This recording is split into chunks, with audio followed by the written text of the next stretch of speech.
Okay, everybody, welcome to the 47th Annual General Meeting of the Cryonics Institute. Here, we're going to have, we'll give you a list of the numbers of the growth that's been going on at CI.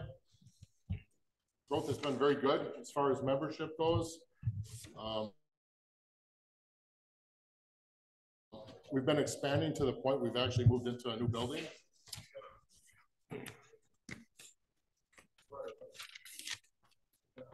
So the Cryonics Institute currently has 2,186 members.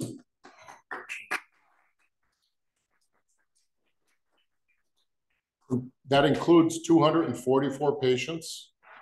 326 of them, of the members, have suspended animation accounts. Suspended animation funding, I'm sorry. CI has another 248 pet patients and another 350 tissue samples in storage. So yeah, quite a bit of growth. I'd like to welcome all the new people this is their first time here at the Cryonics Institute. We've had some people come all the way from Mexico City. They're looking at setting up a standby group. That would be Alex and Cristobal Ortega. I hope I pronounced that right. Diego Zarga and Tony Costello over here in the last table.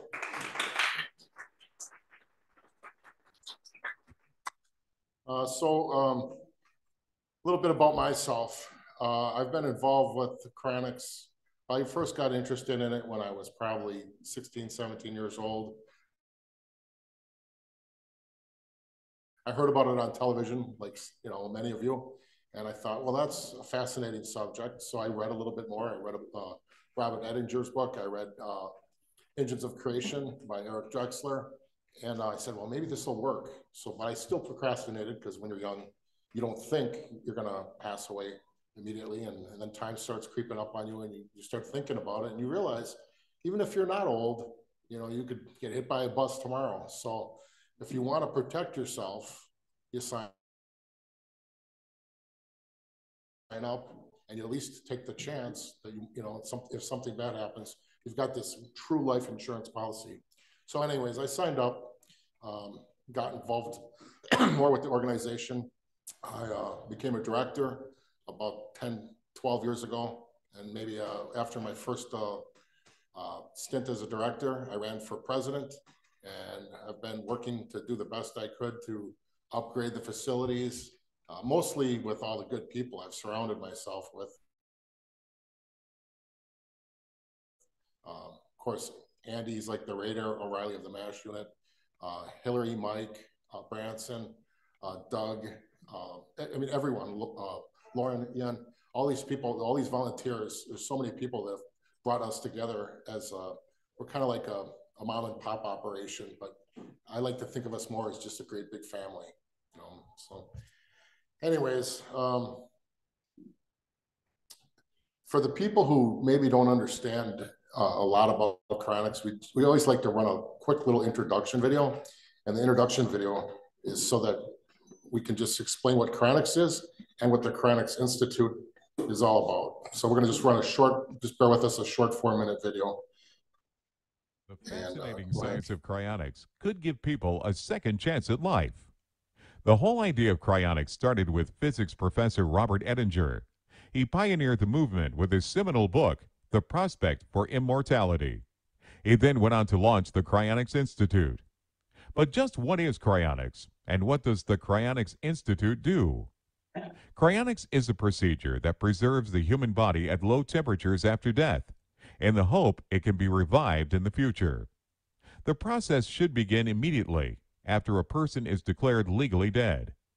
Even though the heart has stopped beating, there's still brain function during this period, so a heart-lung resuscitator is used to stabilize the body and keep the brain supplied with blood and oxygen. The body is cooled in an ice bath to slow down metabolic demand and to protect both DNA and organ structure. Then anticoagulants and protective medications are injected into the body to stop the blood clotting during transit. The body is then packed in ice and transported to a cryonics facility. Once there, a process called vitrification begins, where the blood is replaced with a cryoprotectant antifreeze solution. This is done to prevent the cells from freezing and to stop ice crystals from forming around organs at extremely low temperatures. The body is then placed in a computerized vapor cooling chamber and cooled to negative 196 degrees Celsius. Once the body is properly cooled, the patient is transferred to a long-term cryostat storage container. Thousands of people are signed up for cryonics throughout the world, and the numbers are steadily growing. The Cryonics Institute is the world's largest provider of whole-body cryonics. They have performed more whole-body human and pet cryosuspensions than any other organization. The Cryonics Institute is also the most affordable cryonics company, with a whole-body suspension fee of only $28,000. Most people can afford this cost with simple life insurance. Our organization is a member-owned nonprofit with open financial records. Suspension money collected is carefully invested in secure endowment-like securities. The investment dividends earned from these investments fund perpetual storage and cryonics upkeep. This is how CI has operated since 1976. Some people prematurely dismiss cryonics because the technology to revive someone who has been cryogenically frozen does not exist yet. But they miss the point. Cryonics is really an ambulance ride now to a future hospital where that technology may someday exist. What does science say? There are now peer-reviewed scientific papers supporting cryonics, as well as many PhDs who have gone on record to support cryonics. Recent advances in stem cells, nanotechnology, and genetic engineering are proving that what was once considered impossible is becoming routine. Some have suggested that someday even aging itself may be halted or reversed. People once considered dead only 50 years ago today are revived with CPR and cardiac defibrillation. Cardiopulmonary resuscitation and organ transplant technology were once shunned by primitive thinkers, but today they are hailed as life-saving advances. If history has taught us anything, no one knows the future, and it is foolish to say what future technology will be impossible. Considering the alternative, which is certain death, cryonics is a rational scientific wager with little to lose and virtually everything to gain. Check out cryonics.org to learn more. The Cryonics Institute is all about. So with that said, I'd like to bring up our next speaker. His name is Pat Heller. He is a local to Michigan and has served at CI for many years as our treasurer, going all the way back to 1980. Professionally, he is a certified public accountant who works with rare coins and precious metals. He is also the owner and the chief executive officer of Liberty Coin Services. He served as our CI's vice president between 1995 and 2001 and is the longest serving director and officer on our board. He has spent a lot of time at CI gathering and assisting with financial accounting, tax statements, and other reporting requirements. Pat's knowledge and business experience has made him an extremely valuable asset to CI. I would like to personally thank Pat for all his hard work and service that he has given us over the years. Please welcome Pat Heller. Thank you, Dennis. We do have printed copies of the December 31, 2022 financial statements and of this Treasurer's Report summary points on the table by the door. This, as I understand, this meeting is being recorded, so it'll be available online. So even if you don't have a hard copy, you'd be able to review that online. As discussed at last year's annual general meeting, Board of Directors decided to begin having an independent certified public accountant audit and certify the financial statements starting with the December 22 fiscal year, and that has happened. One of the major changes from the financial statements the year before is the layout of the financial statements. All right. And one of the consequences is that they're going forward, there'll only be annual financial statements prepared, whereas at previous meetings, I had also done a 6 months financial statement of the current year, but that's not practical anymore. Although the information is presented in a different format than in the past, the most important result is that what used to be called fund balance, the net worth of the organization, is now titled total net assets. And that amount is little changed from the how it was reported in the past. From the previous format, prepaid contract payments received before the end of March 2004 were recorded as Cryonics income when received and were not recorded as total liabilities. At the end of 2022, that amount was just under $300,000. To comply with generally accepted accounting principles,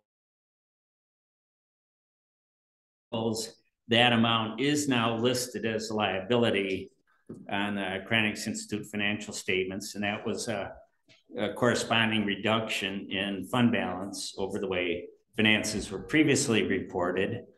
Also, the previous financial statements were reported on the basis of cash transactions, not on accrued expenses. And as a result, there's about $44,000 of accrued expenses in the year 2022 that were not paid by the end of 22.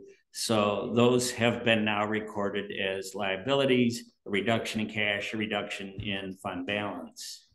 There is other small differences, mostly to do with timing between fiscal years, of about $77,000 between the way the financial statements used to be prepared and the way they're now prepared to be compliant with generally accepted accounting principles. That change is less than 0.75%, which means that the financial statements in prior years on the important parts were pretty much on target. The auditor's opinion has a lot of fancy language, goes on for more than one page, but it basically says the financial information at Cryonics Institute is presented fairly.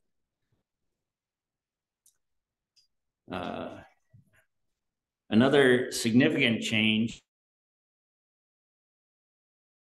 in the way the information is presented is that in prior years, memberships and bequests, which were received not for any services to be rendered, were posted direct to fund balance, now total net assets.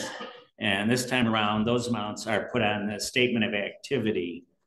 That has no effect on what the total net assets are. It's just posted in a different place.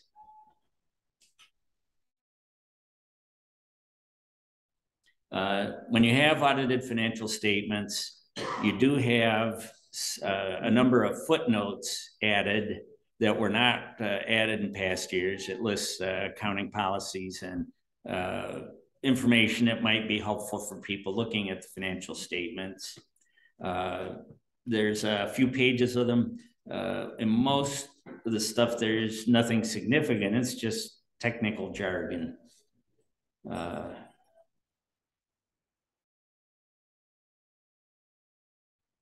The good news last year was the December 2021 fiscal year had the best financial results of any year in CI's history.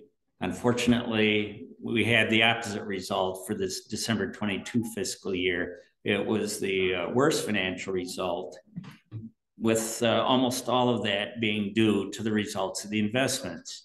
For those of you that have investment or retirement accounts, you know you took a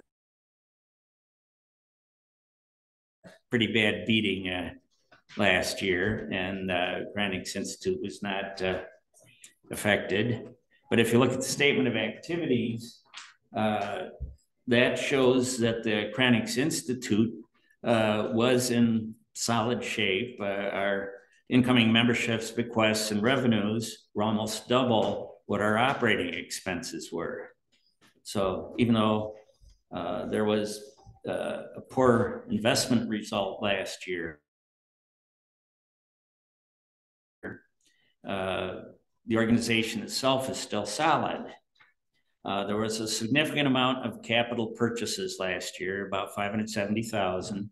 Of those, about 252,000 involved in upgrading and installing a liquid nitrogen storage tank and the piping for both buildings.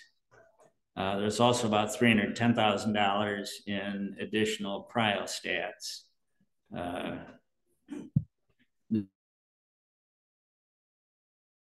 The liquid nitrogen equipment is a one-time thing. The previous installation was 22 years ago. So you got an idea that this is not going to be a regular expense of the organization.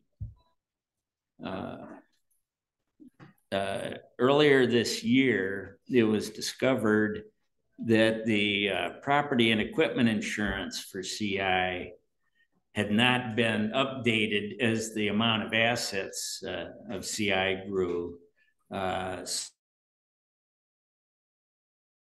So we're in the process of updating that, but to have more insurance coverage means that the insurance costs are going to be higher. But that might be $10,000 or $15,000 more a year, so it won't be significant in the whole picture. The auditor's report also notes that investment balances left at brokerages at 3 of the brokerages exceeded the SIPC. I think that's what, Securities and Investors Protection Corporation. It's covers investments similar to what the government's Federal Deposit Insurance Corporation does. So that if one of those 3 firms had financial difficulties, there's some remote possibility that Cryonics Institute might have some difficulty protecting all of its assets, but that's a matter the board will consider. So the summary is that even with significant investment losses in 2022, the Cryonics Institute at December 31, 2022 was financially solid. It had no debt. And in fact, if you look at note 11 in the footnotes, it's like 85 or 90% of Cryonics Institute's assets are highly liquid. There's I believe it's over 2 million in CDs that are held, for instance, to cover part of what might be refundable under prepaid contracts. The CDs in that are laddered, which means you have some maturing in January and February and March, so that if somebody says, I'd like to have a refund, in the organization's history, in 47 years, we've had about $300,000 refunded. The organization would soon be able to refund that just by taking out of a maturing CD, if it didn't just happen to have the funds in the checking account. So,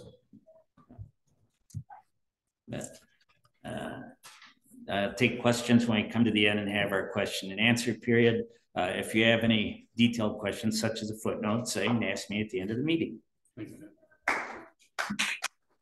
Thanks, Pat. And following his financial health and audit review will be Steve with his recap and giving us an idea of future projections.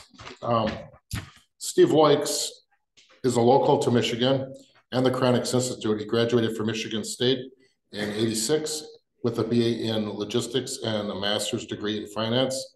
His professional career includes Kraft Foods, Chrysler Daimler, Chrysler Financial, and in 2009 he became the president of a joint venture between ADP and Reynolds. He has been involved with Cryonics for over 40 years and has served as a director for 25 years. He is invaluable to CI in terms of his knowledge and experience. He's currently serving as our vice president and advises us in all matters financial.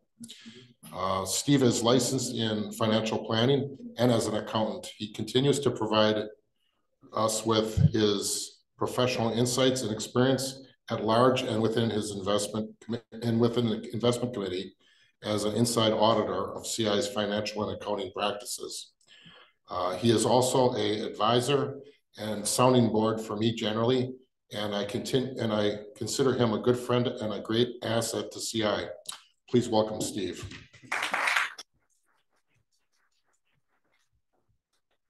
Well, the good news is I'm not an accountant, and Pat's original presentation was 16 slides long, so we cut that back a bit. What I'd like to do is give a layman's explanation of what Pat was saying. So bear with me for a few minutes here. Try to keep these slides in sync. But our statement of assets and liabilities, which most people refer to as a balance sheet, we follow the generally accepted accounting principles. The audit proved it.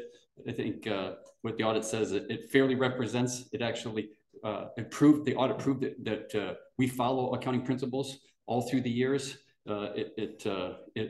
The bottom line are the worth that audited financial statements came back at about 7.7 million. I want to dig into that a little bit more too. So these are really strong results. On the statement of revenue expenses, also called profit and loss or P&L. Again, this is over a period of time, not a point in time like balance sheet. We also follow generally accepted accounting principles.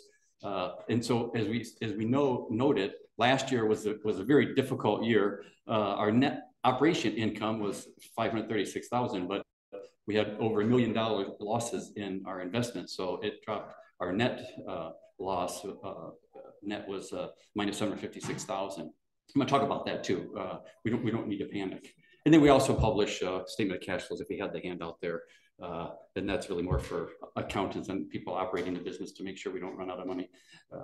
Certainly don't need it to run daily operations or for board review purposes. Okay, so let's take a look at the next slide. This is Pat was referencing this as well. If you took a handout, it's one of the pages in the handouts there. But I want to just point out a couple of things that are important here, so I can get this clicker to work, is that the investments are marked to market. So you're going to see a great fluctuation in our financial condition when those markets go up and down. The other thing that's worth noting is the prepaid suspensions. They're refundable. So this is technically a liability. Pat and I always say we don't have any debt. From an accounting standpoint, this is actually considered a liability. So 3.1 million of that 9.4 million is actually refundable. So we do carry that as a liability, and we hold those funds in CDs, as Pat mentioned. And if anybody ever wants their money back, it's readily available and secure. The other point in our balance sheet that I make every year is that our book value is undervalued.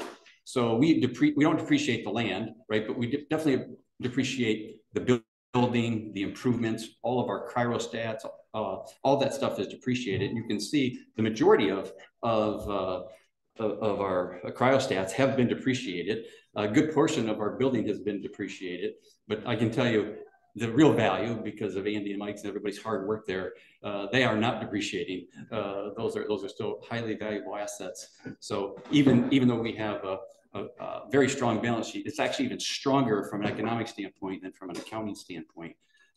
So like I said, if you subtract the 3.1 million, that's where you get that $7.7 million book value. Again, that's understated, which I think is important to point out.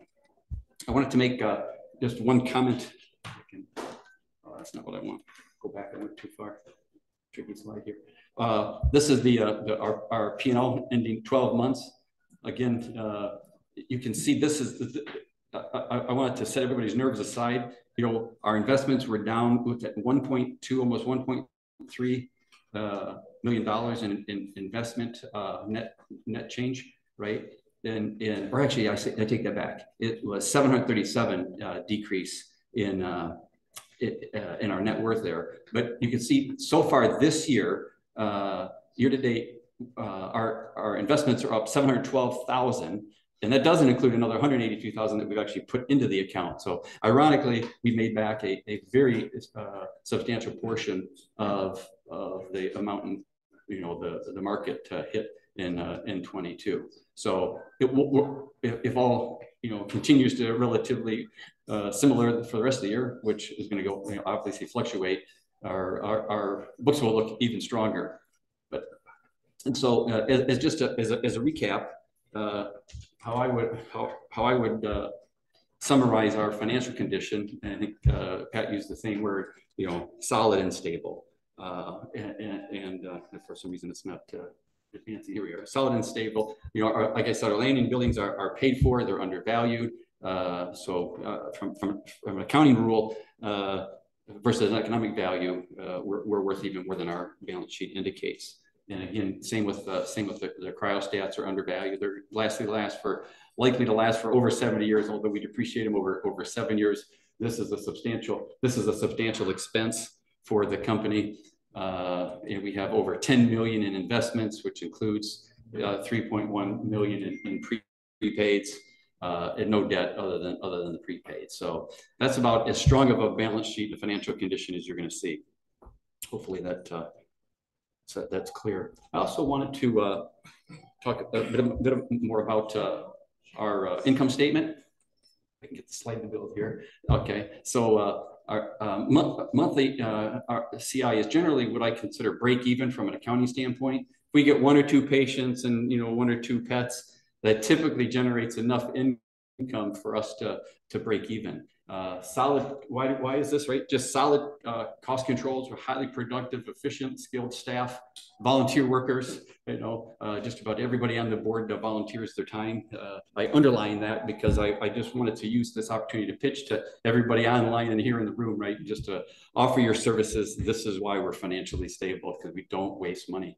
And again, looking back over the longer term, the full picture is even better. So if you look here, I went back and said, okay, you can't really look at one accounting period. You need to look at 2 or 3 years. So I went back 3 years, and I said, on average, how much over that time period, how much Cryonics service revenue,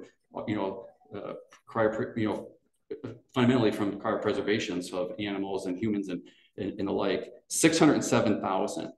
Accountants have a principle called the absorption rate. So how much of that revenue will that cover our expenses? 92% of our expenses over that same time period were absorbed just by Cryonics service revenues. That didn't include, accountants don't include bequest and new memberships with their fees, right? Those are non-taxable. Accountants don't consider it revenue because there's no benefit, right, that the member received, right? The bequest is an example. So those are off of balance sheet. So you start adding back these bequest and these new membership fees. You take the 92% plus the 60% or the 80% there. The bottom line is 172% of our expenses are covered without including any investment income. We don't even have to touch the dividends, the interest, or the principal of that $10 million we have invested. We're that efficient of our organization. So we don't see this very often, right? And so that nest egg can continue to grow and grow. And I underlying bequest, right? As you're doing your estate and I'm redoing mine, one of our members just passed and we just liquidated his estate and get a nice check to CI. So keep CI in your trust, in your estate planning. This is why we're as financially solid as we are.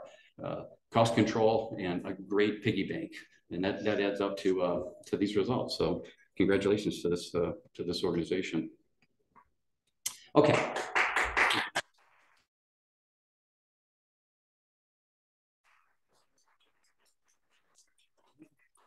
One more slide, maybe, if I can click.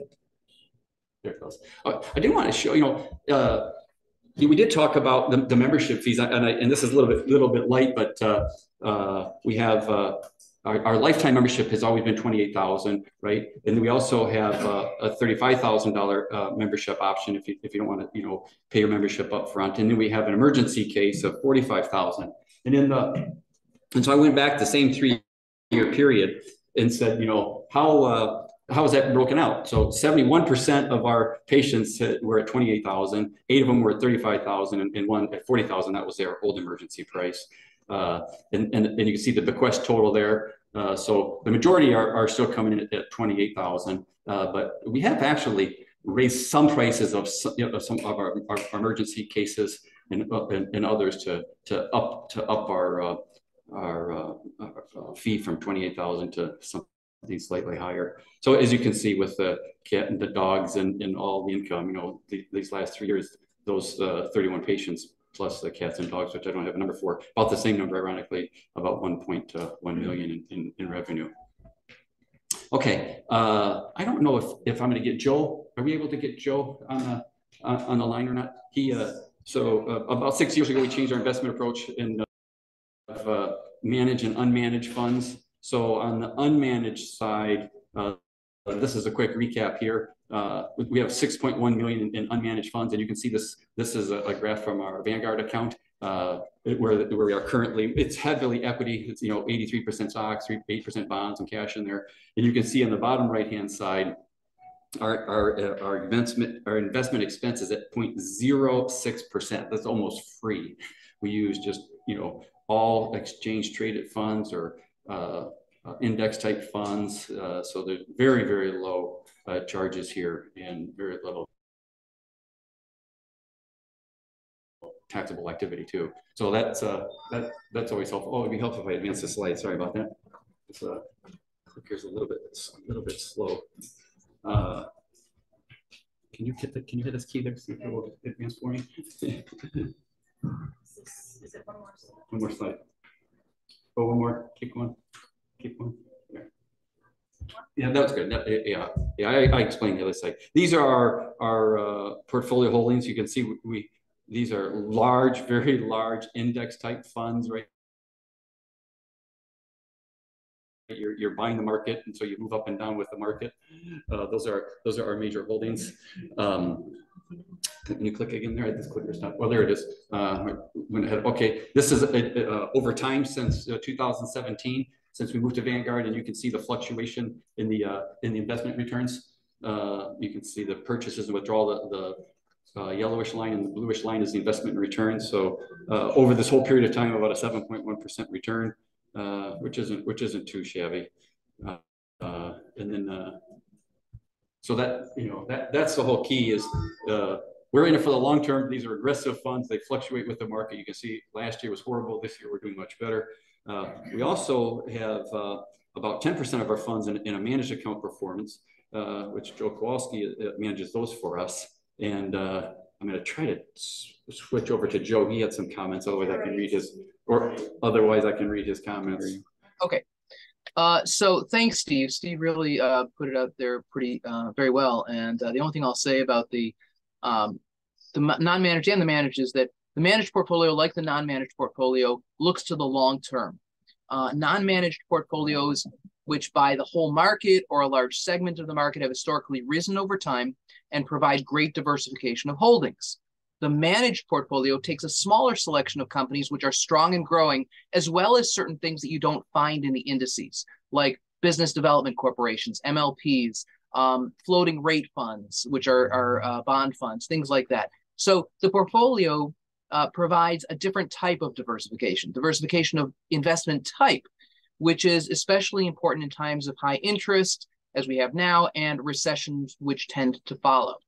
The past decade or so has proven exceptionally good for index funds, which is wonderful. Other decades, such as the 1960s and 70s, saw index portfolios stagnate, while managed and high dividend portfolios shone. So, as Warren Buffett says, we look to the long term. He looks for 20 years. I usually look 2 to 5 years. The pandemic kind of threw a wrench into that for a year or two. But again, to quote Warren Buffett, the stock market is a device for transferring money from the impatient to the patient. And just to take a quick look at the track record, from inception, it doesn't look so great. It's slightly down since inception. What we had this big issue with COVID. And in 2008, for those of you who remember, we had a huge decline in the market. And those of us who were in it said, wow, this is worse since the Great Depression. We're not going to have to worry about this again in our lifetime. We forgot that the averages do not necessarily mean it's not going to happen in my lifetime. So there were certain things I did not prepare for such a cataclysmic decline, and I've since made changes to our investment portfolio. So if you go to the next slide, you can see that from the time we made the changes, the portfolio has actually performed quite well. It's performed higher than the S&P 500, but more importantly, since it's a blended portfolio of stocks and bonds, if you blend the performance of the bonds and S&P 500, that's really a better comparison, and it certainly has well outperformed that blended portfolio during those times. And if there are any other questions, I'd be happy to discuss them, but I think that pretty much puts it in a nutshell. Thank you, Steve, and thank you, Joe.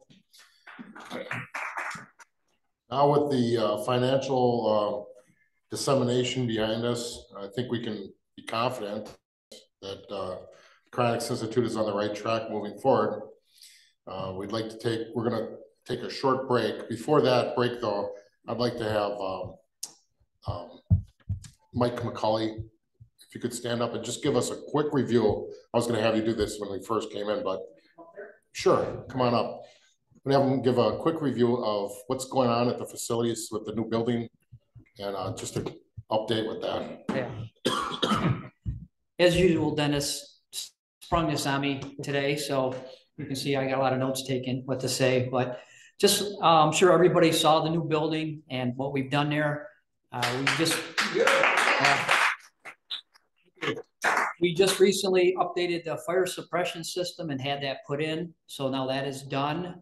It has been inspected by the fire marshal and the Clinton Township, and all of it has passed, so that is all set and ready to go. The catwalks are being built and put in.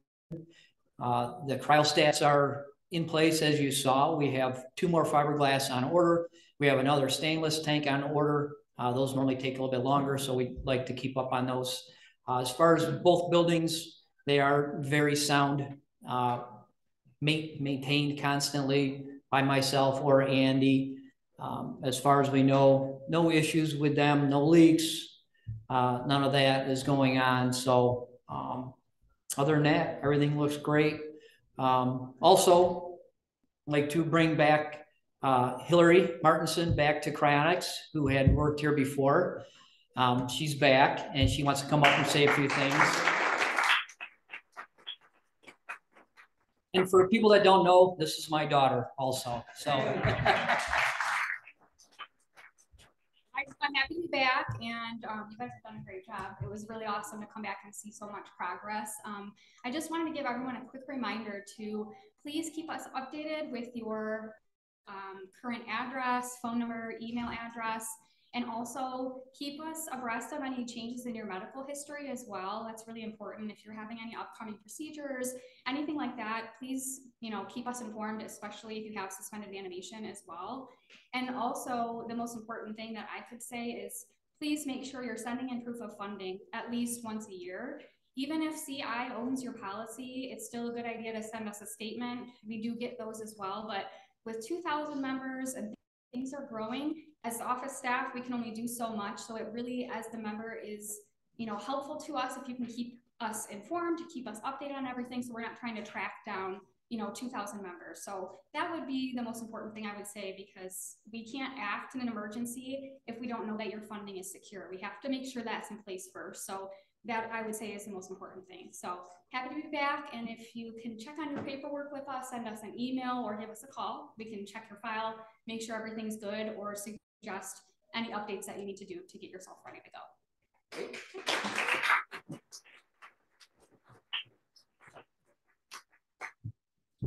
Thanks, Mike and Hillary.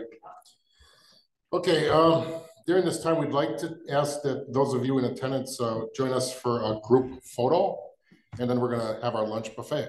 And we're gonna take a 45-minute intermission and come back and finish the meeting. All right, everybody.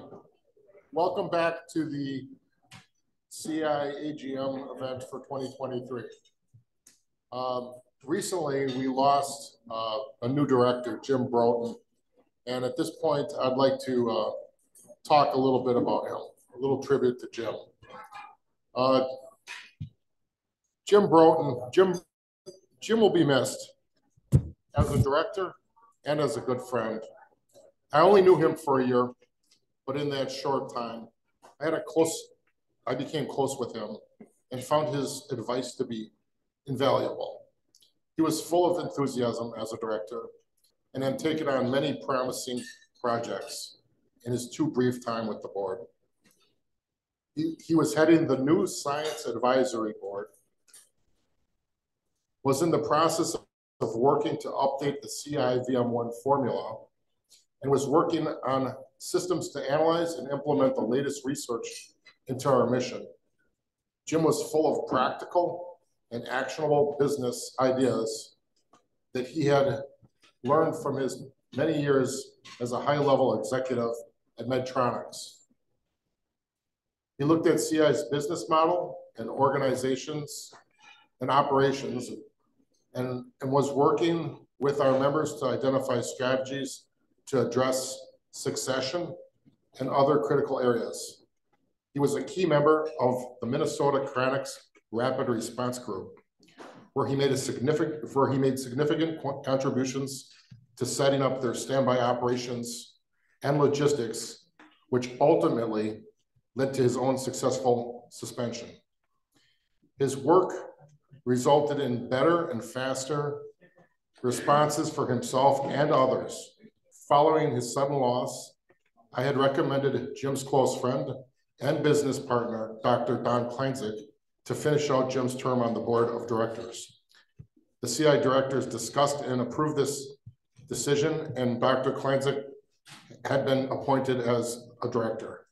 As per bylaws, we will have a special election for the remainder of Jim's term. Don was chosen because of his extensive experience, close business and personal relationships with Jim, and his understanding of his goals for CI. As we decided to further honor Jim's memory and legacy by appointing someone dedicated to following his mission. Thanks for everything, Jim, and I hope all of your work pays off. And I hope we'll see each other again in a brighter future. Well, let's take a moment, just one moment here, to think about Jim.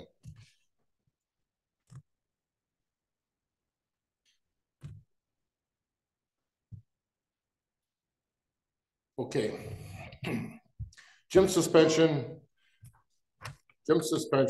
was very successful, in large part because of his hard work, but also that of Chuck Bartell and his group, MCRR.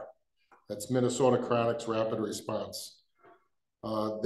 They were there and they heard the message. They helped to set up the local standby. They really made a difference. Chuck Bartell will be our next speaker. He's a longtime cryonicist known for working with all cryonics organizations to form a local standby group in the Minnesota area. He is the president of a group called MCRR that he started 5 years ago. He's here today to tell you a little bit about himself and what Minnesota Cryonics have been trying to do to give themselves a better chance at high quality suspensions. I will add that I admire his persistence and dedication to that mission and the absolute and undeniable results that those efforts have had. With that in mind, please welcome my good friend, Chuck. I'm going to be talking a little bit about our local standby group we put together, like Dennis said, about 5 years ago. Actually, our anniversary was August 11th. We call it Minnesota Cryonics Rapid Response. We're a 501c3 organization. You may have read about us in a feature article in Cryonics newsletter in 2020, issue 3, which Doug helped us put together.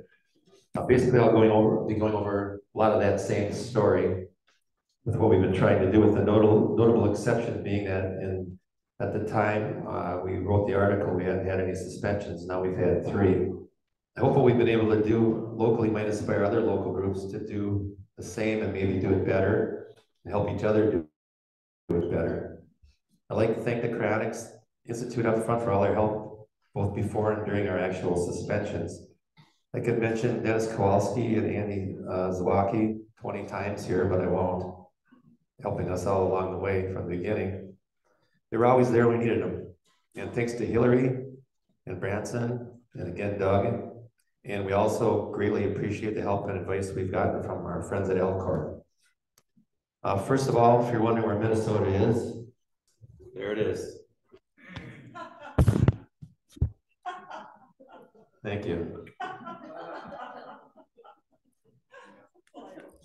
Some people call us flyover country, but we look at it as being centrally located.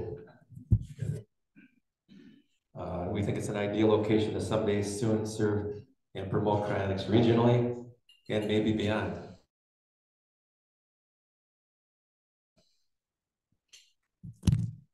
How did we get started? Well, personally, I probably first heard about cryonics in my teens, maybe earlier. Maybe I heard about Walt Disney being frozen. There he is.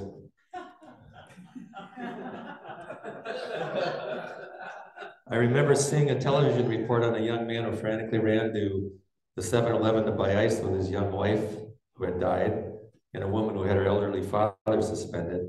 I immediately thought it would be it made perfect sense, and I intended to somehow look into it, but I didn't. But my interest was piqued. Then one night in 1979, I was watching one of my favorite television shows, Tomorrow with Tom Snyder, if anyone remembers. It actually came on about 1 a.m. in the Twin Cities and always features some very interesting characters and conversations. My hero, John Lennon, was on there. Other interesting characters, guests like Alfred Hitchcock. And then one night, Robert Ettinger was on there, surprisingly. And that was what I was waiting for. Somebody from a Cryonics organization, so I can make contact. I remember Tom asking Robert Ettinger what would happen if Robert walked out into the street and got smashed by a bus. Robert Ettinger said he wanted what was left of him shoveled up and thrown into a freezer. I said, I got to talk to this guy. And I did. I got a blue coat. I called NBC and said, who is this guy? And they sent me a little blue postcard. This is just a facsimile. I still have it, giving me his name of his organization, his telephone number. I immediately called him up and had a conversation with him. Anyway, we finally had our first meeting in August of 2018. We had 11 attendees. Okay, anyway, we got Hillary from CIO. I'm really happy is back. And Diane from Elcor. They sent out emails for us to Minnesota and Wisconsin members. They're announcing our first meeting, and we met at a local library. And right now we have, I would say, 8 members of each, Elcor and the Cryonics Institute. We have 20 people from a meetup group, which is kind of an interesting thing. None of them are willing to come to meetings.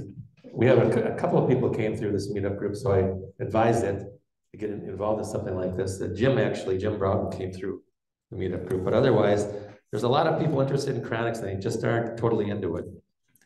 But I think it bodes well for the future that so many have signed up in our meetup group. When we first started, we brainstormed about what we might do. We thought about getting a van. This is just a mock-up. We didn't have any money for a van. We still don't. But you have a very nice slide. We're broke. Thank you. Anyway, but that's kind of aspirational. But we asked the big question, what do we do if we have a cryonics emergency today? Something we've asked ourselves from the start. We keep asking ourselves. We approached a funeral home. We figured we needed a funeral director. That's not him. We talked to 7 before we finally found somebody. And this is the Billman Hunt Funeral Home in Minnesota. They've helped us with our 3 suspensions. I put that plus cryonics on the sign just for the fun of it. It's just a mock-up. And here are our three funeral directors. Two young guys and one of their sons. They say they now consider themselves part of the Cryonics family after our 3 suspensions. We asked them what they do if they're eating Thanksgiving dinner, and we called. And they said they'd finish dinner and come. And we told them we'd want them to put down the drumstick and go immediately. And a lot of our relationship with them has been kind of fostered by advice from Dennis Kowalski, who has a dollars and donuts, I call it, program where you give them money and they bring donuts once in a while. We held a pizza lunch. We put an ad out on Indeed, the website and employment website. We got an incredibly, surprisingly large number of paramedics and very highly qualified paramedics applying or expressing interest. So that was very encouraging, except we don't have money to pay them. They want work and they want to be compensated. But we did foster a relationship with one. We got him involved in paid trainings and had a lot of meetings with him at breakfast. And as it turned out, he was able to be very helpful to us in an emergency. There's some other things we did along the way. Before I get to the suspensions, we put together a private website. This is still in the works. We've been very slow doing it, but we're putting information like power of attorney, funding, family contacts, death certificates, et cetera, on there, so that during an actual suspension emergency, we can access information quickly without having to scramble for it, like death certificate information to get somebody shipped. We have our own public website as well as our private website. We've started a GoFundMe with limited success, but it's out there. Okay, there's one of our suspended individuals.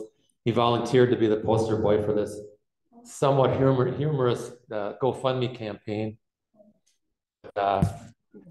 We miss Hank, and he was a great asset. We lost all 3 of our suspensions. Our people were integral parts of our operation, so that hurt. We had a feature article in Minneapolis Star Tribune. They approached us. I can't remember how they found out about us. We have we didn't get any members from it. We got 1 positive comment in the comment section. So we're at least moving forward a little bit. And we got involved in a podcast with a life extension group from one of our members. He was in Wisconsin. There's the previously mentioned 2020 issue number 3 that we have talks all about us in there if you want to go back and get more information. We're listed in the back of CI every time they have an issue. Thanks to Doug, our group, and our contact information. Again, with the help of CI, we had a Ziegler, but we got extra Zieglers now. One of our members pre-cut all the insulation and drop cloth and different kinds of insulation and barrier, moisture barrier things we need to pack a Ziegler. And we've got a bunch of those. As you can go into further details on that. If you got a Ziegler container and you pre-pack it, how does they keep people cool? Well, you see where it says side, bottom there?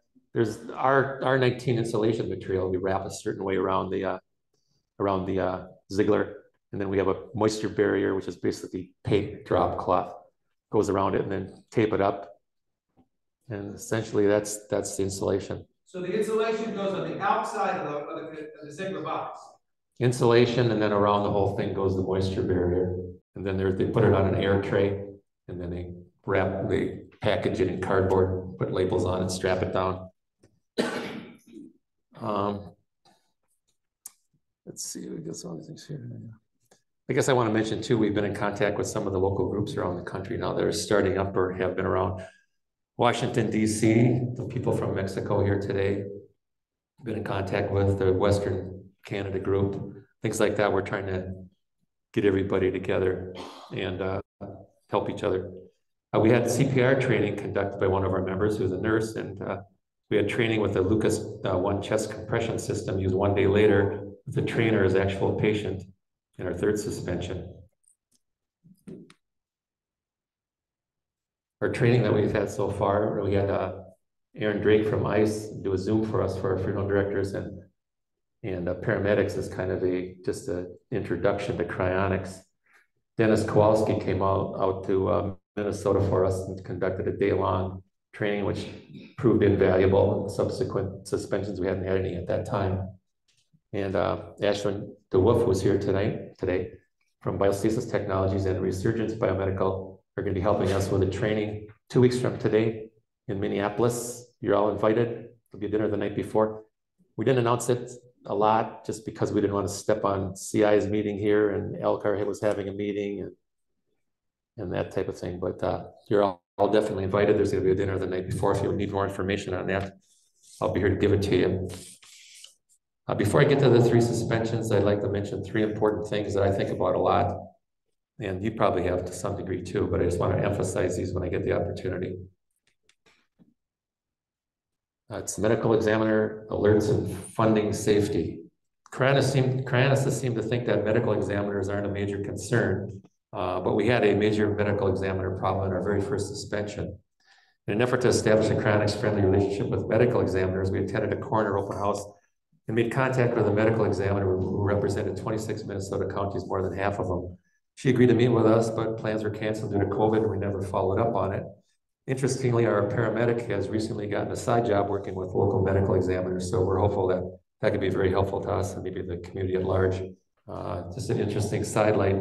This was the coroner facility that Prince was autopsied at. He's a Minnesota person. And the next thing is alerts, which Nikki is going to be talking about here next. A very important thing to everybody, and everybody's interested in them. And we've been talking about it for a long time. And we never seem to get to where we want to be. Our group was also frustrated by a lack of alerts. And when we looked into it ourselves, we realized, like a lot of others before, that it wasn't as easy as we had hoped. Everybody knows Nikki's done an incredible amount of work on it. Great work. And been best before that. And I'm sure lots of others I might not know about or have heard about. Gene Shaver in our group has jumped in and spending a lot of his own time and money. And he's currently finishing up an alarm response system similar to CI's, which I think has been the best option so far. Gene's version will be usable with both Android and iPhone. And they'll wait for the ideal alert or implantable chip. I think CI and Elcar both have devices and services that are underused because they're not ideal. But I think we should definitely be using them more as we await perfection. I've been personally involved in some text messaging welfare check systems. And I personally made over 3,000 text checks on members in the last few years. I encourage other people to do some of that while we're waiting for the implantable chip or whatever the ideal is eventually. And then here's a little bit more of a controversial one here, maybe. This funding safety, I bring it up all the time to our members. I'm not sure how much it settles in, but let's see, where am I here? It's the most difficult thing, I think, that I worry about. Simply put, if you end up in a nursing home, they can take the cash value of your Cryonics insurance policy. And they could put, at least in Minnesota, and I think other places too, they could put a lien on your term policy even if it doesn't have a cash value. Having a Cryonics organization own your policy won't solve the problem. And setting up a trust, even an irrevocable trust, to dodge the bullet may also be ineffective. I've looked into this quite a bit, consulted an elder law attorney who specializes in the issue. If you're not fairly rich, the best solution is to have a backup fund given to a trusted friend or relative, established 5 years before you might need it, because they have a look back period. If anybody wants to talk to me more about this and what I've learned, I'm available. But I think it's a big issue that's been ignored. Anyway, finally onto our 3 suspensions, but before I even do that, I want to say we implemented a standby at a local hospital for a member's surgery. We contacted funeral directors, members, paramedics, put them all on alert. Had ICE ready, members on site during the surgery, and we talked Cryonics issues with hospital administrators and surgeons in advance. So it was kind of a dry run, but also a backup that the particular member asked us to do. Now our 3 suspensions, you see, we waited 3 years for our first one from our inception. Then we had 2 in 3 months. And then we were thinking about having a dry run and do another one. Then we got another real one here about a year and a half ago. Suspension number 1 was a straight freeze. It was essentially an Elkhart case. Our patient, living an hour and a half south of Minneapolis, hadn't told us they'd been in the hospice for a week. Her sudden death was unexpected. Turns out she had hospice workers coming in twice a day, was hoping to get 24-hour hospice care. She died alone in the middle of the night, was discovered in the morning. Elkhart had been notified by her power of attorney. They called us immediately when the relationship with their funeral director broke down. The funeral director couldn't apply ice because the medical examiner had signed off. When Elkhart called us to see if our funeral director was available, we gave them the number. When we called our funeral director shortly thereafter to see if Elkhart had called, they were already in their vehicle on their way down to Rochester, Minnesota, an hour and a half south. And Rob Jr. previously pictured, and his assistant Pudge ran down there for us. They put wet ice on the patient, headed back to Minneapolis. We had dry ice prepared, shipped, paid for, and delivered just before the dry ice supplier closed for the day, and our funeral directors started the dry ice application immediately upon arrival at the funeral home by Elkhart's direction over the phone. Our funeral directors picked up Elkhart's representative at the Minneapolis airport at midnight to continue the dry ice cool down. Our patient had a clause in her contracts making it null and void if she didn't get the Elkhart within a certain amount of time. That time was exceeded, but an extension was granted by her power of attorney. I'm thinking possibly only because our funeral director was able to step in and act. Suspension number 2. Luck was on our side on this one. Our patient was declared around noon. We saw it coming. Our patient had been hospitalized and moved to a rehab facility, so he had some time to establish a relationship with the rehab staff himself and to talk to them about his cryonics wishes. Our 2 members doing the standby were also able to spend a significant amount of time at the facility. One was power of attorney. Both were personal friends. They got staff, among other things, to teach them how to watch for terminal breathing and emphasize the importance of quick declaration and medical examiner sign-off. When the patient was declared, staff actually assisted with chest compressions. And even though we brought our own ice supply, they were bringing ice from various corners of the facility. Prior to declaration, we wanted to be ready to administer our heparin and sodium citrate, but because it was a rehab facility and not a medical facility, no one was qualified to set up an IV. So we called in our paramedic. It was a Sunday, and he had dinner in the oven for his wife and kids, but turned off the oven and made the drive half an hour to hook up a difficult IV 20 minutes before declaration, because he left his family at home, turned off the dinner to come and help us. Then it was during the height of COVID. So he was dressed basically in a hazmat suit. That's not it, but just to give you the idea. The point to be made here is that I'm pretty sure we wouldn't have been able to get a paramedic to do all this without having worked out a relationship with him in advance. As far as facility cooperation, I think a lot of that came from the overall approach of dealing with the staff and the administration. The point of contrast, some years earlier, one of our members took a more demanding approach to trying to set up hospital protocol for possible future standbys, and we were told we'd never get a bag of ice in the facility. So you can get total cooperation, and you can get total non-cooperation. So far, we've been pretty lucky, very lucky. Our 3rd suspension, same funeral home. We had some extra staff involved in this one. Our funeral home, we had to get him off the golf course, which he came off the golf course to help us. They also passed up or delayed some other body pickups to help us first, which cost them some money. We got lucky on this one. The patient had been put on life support after a totally unexpected incident during the day with a friend as witness who was able to immediately call 911 and family. The patient's family was well aware of their father's cryonics wishes, notified us immediately. Again, an important family thing. When life support was discontinued the next morning, we were ready. We had a team of 4 available, not always the case because we have some people do some traveling. 2 of them were nurses. Our Lucas chest compression equipment was brought in for the first time, inconspicuously placed under the covers, so we could start it immediately upon declaration. Hospital staff had not only kept IVs connected at our request, but actually administered our heparin and sodium citrate for us. Our other nurses administered the Maalox. The tubing and Maalox was supplied by the hospital at our request. One of the team members suggested sending a gift and a note of thanks to the hospital ICU, which we did. Anyway, again, we're very lucky. To summarize things, I'd like to say that all of our people who worked on these cases are heroes. I don't have time to tell you all the special efforts they made to make what we've done possible. The cooperation we've gotten from family and facilities was, for the most part, too good to be true. And everything that was done by the patients for themselves in advance and by our members in advance made things actually work pretty well when we needed them to. And then finally, in conclusion, I hope Minnesota Cryonics Rapid Response and other remote groups around the country and the world can continue to get any available help and support each other in any way they can. It's not easy, and there's a lot we'd like to do to make things better. Thank you. I think a lot of people sign up for Cryonics and they think that everything is just a turnkey operation. You sign up and that's all you have to do. And you know, Chuck, he understood right away that if you don't have standby in place, if you don't have these preparations in place, you're just kind of rolling the dice. So you need to have some kind of standby in place. It's like having a 911 system. You can have a hospital here, but if you don't have a 911 system to get you there, it's gonna, what good is it? So he's really taken the bull by the horns, and it shows in the suspensions that he's done that, you know, he's had really good suspensions in his group. So it's kind of, I think that ideal needs to spread within the Cryonics community, and people need to learn from that. So now that we know a little bit about local, excuse me, local standby and how important it is to have some kind of standby, you have to ask yourself, well, who's going to notify that local standby? What if you're alone and you're in the woods or something like that, or you're alone in bed, or you're kind of a reclusive person? You know, how are you going to be, how are you going to get the 911 call into the cavalry? If you don't notify the cavalry, no one's going to come to save the day. So I think Chuck touched on it a little bit.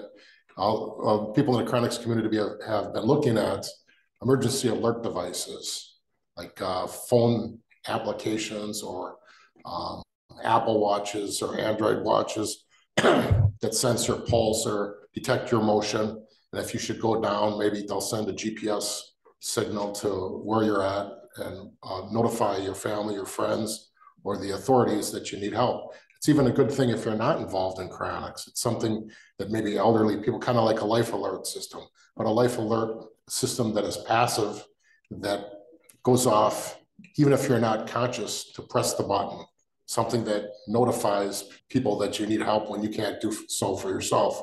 So with that in mind, I'd like to introduce our next speaker.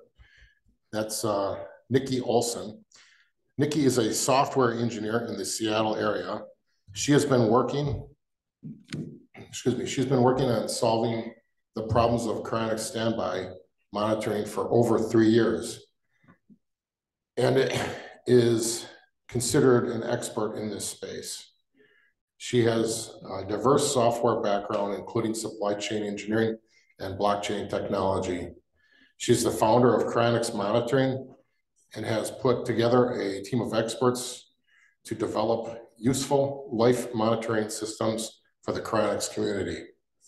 Simply put, if a Cryonics system goes down and no one is notified in a timely manner, then no one's going to come to save the day. No one's going to come to rescue you.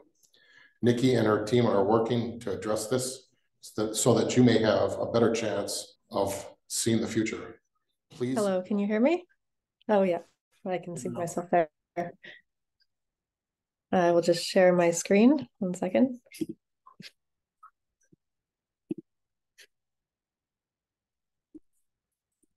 Okay, so I've entitled this presentation Cryonics Monitoring Updates in Research and Development. So who are we? We are Cryonics Monitoring at cryonicsmonitoring.org. We were founded in late 2022, and the webpage launched in early 2023. And it was for the purpose of research and development in cryonics monitoring systems. So I wanted to introduce our team. 1 second here. So this is our team. We are a team of 4 engineers. And I don't know if you can see that because of the app. We have a diversity of backgrounds. Between the 4 of us, we cover a lot of bases in terms of life monitoring technology, including experience working with hardware, wearables, mobile development, and data analytics. So there are 3 main things that we do at Cryonics Monitoring. It can be grouped into 3 main categories. It might be a little bit hard to read on the screen there, but they are reviews, research, and development. And I'll go in this presentation, I'll go in more detail on each one of these and catch you up to speed on what we've been doing recently. So the first category is reviews, and you'll find those published on the website under the reviews tab. We've done 6 detailed reviews so far that are both of existing Cryonics monitoring systems, those that are intended for Cryonics, and also some medical monitoring systems that you might want to use for Cryonics. And these detailed reviews go over how each of these systems work, including the speed of the system, how quickly the alarm goes off, the reliability of it, how often it doesn't go off or has a false negative, and the usability of the system. For instance, does it give you a lot of false positives? Is it irritating to use? Those kinds of things. So what have we found so far? Well, the summary of the review section is that we always recommend that for now, people use timer-based check-in apps. They are the most reliable and easy to use currently for Cryonics monitoring. And this pictured is the Cryonics Institute check-in app, which has a timer that checks on you periodically and asks if you're okay. There's also an SOS button in the app for sending emergency help immediately. You can also make it set so the alarm doesn't go off for various periods of the day. So for instance, you might set it to not go off overnight while you're sleeping. And you can also have multiple check-ins per day. So if you are particularly concerned, you might set the alarm to go off in the morning and also in the evening and have multiple check-ins per day. But we wanted to keep going with research, and moving into an overview of the research that we've been doing. These are our list of some of the devices that we've evaluated for Cryonics monitoring. Basically, we're looking at bringing sensors into the picture. We're talking in terms of fitness trackers, such as the Apple Watch, things that track heart rate or other vital signs. Basically, by bringing these kind of sensors into the system, you can increase the speed of the alarm system. Ideally, you'd want it to go off immediately, but at least make progress in that direction. But what we've realized after many years is that the problem is actually more complicated than it might seem at first. If you've seen me talk about Cryonics monitoring before, you've probably seen me talk about chicken. Basically, I'm putting the Apple Watch and Fitbit watch, 2 different kinds of Apple Watch, 2 different kinds of Fitbit onto chicken drumsticks, raw chicken drumsticks, because they're similar to a deanimated human wrist. And I don't know if you can read this or not from a distance, but on the right here, there's the 4 different kinds of devices, and they're all reading a heart rate on this chicken, on this raw chicken. And so this is just an example of how things like the Apple Watch, they're really great as fitness trackers, but unfortunately, they're not great at detecting death. They do have these false readings, and it's not that infrequent that it happens. And it's not just occurring on chicken. Actually, Gene Shaver from the Minneapolis Cryonics Rapid Response, he recently was present on a local SST case in which he put one of these devices onto a patient that had just passed away. It was a few minutes after they passed away, and it read a heart rate on this person that had no pulse. It read a heart rate of around 70 beats per minute. And so this is a real issue. It's a real issue to keep in mind when designing reliable Cryonics monitoring systems. It's one of the main reasons that this isn't as easy of a problem as it might seem at first. And unfortunately, it's not the only reason. It's not the only way that this is complicated. This is probably hard to read from a distance again, but these diagrams are also present on the website. But here, just looking at the multiple points of failure, basically, in between gathering the data and transmitting the data, there's all these points along the way in which delays and unreliability, false positives, false negatives can take place. So the key takeaway is that these kinds of devices, fitness trackers and off-the-shelf wearables, they have a purpose and they're generally pretty good at their purpose, but it's not our purpose. They're not intended for our kind of use case.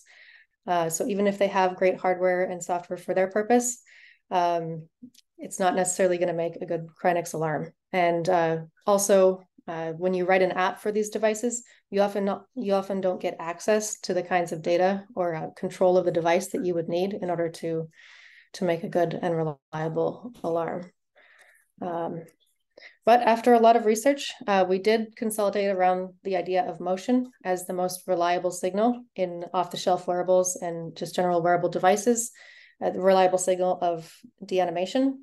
So accelerometers and gyroscopes, these are present in a lot of wearables. They're very cheap and reliable. And you might think, okay, well, that's great. You're measuring my movement, but what about when I'm sleeping? A lot of people die in their sleep, and there's a 8-hour period then that won't be accounted for. But actually you do move fairly frequently in your sleep, as long as you can track little bits of motion, like you can with a continuous accelerometer reading. You're able to pick up small movements in sleep as well. And so you actually can monitor through the night as well with certain kinds of measurement tools. Another upside of measuring with motion is it's easy to implement. There's no complicated machine learning required or large data sets in order to have accuracy, like there would be in trying to implement with a heart rate sensor. A lot of those have a lot of noise in them, and it's the implementation is actually fairly complicated. For anyone who has an Oura ring, you'd be familiar with this from under the sleep tab. It's just an example of movement throughout the night. On this particular night, I actually got a 90 as a sleep score, which is pretty high for me. But still, you can see that I was moving throughout the night. And so small bits of movement that you can pick up on your finger and your wrist is fairly common. This is just another view of that kind of movement. This is from our own data, showing the same thing, that you have bits of movement, then periods where you don't move at all, maybe an hour and 15 minutes to 90 minutes. Then you move again, and this is the pattern throughout the night. And so the key takeaway here is that even during sleep, there is movement that we can measure with the right kind of measurement devices. And as a hypothetical, if you're wondering how would this alarm work, well, take this hypothetical person, they're having a normal night of sleep, and then towards the end, you have this gap here where there's no motion showing up, and actually greater than 90 minutes go by, and there's no movement recorded.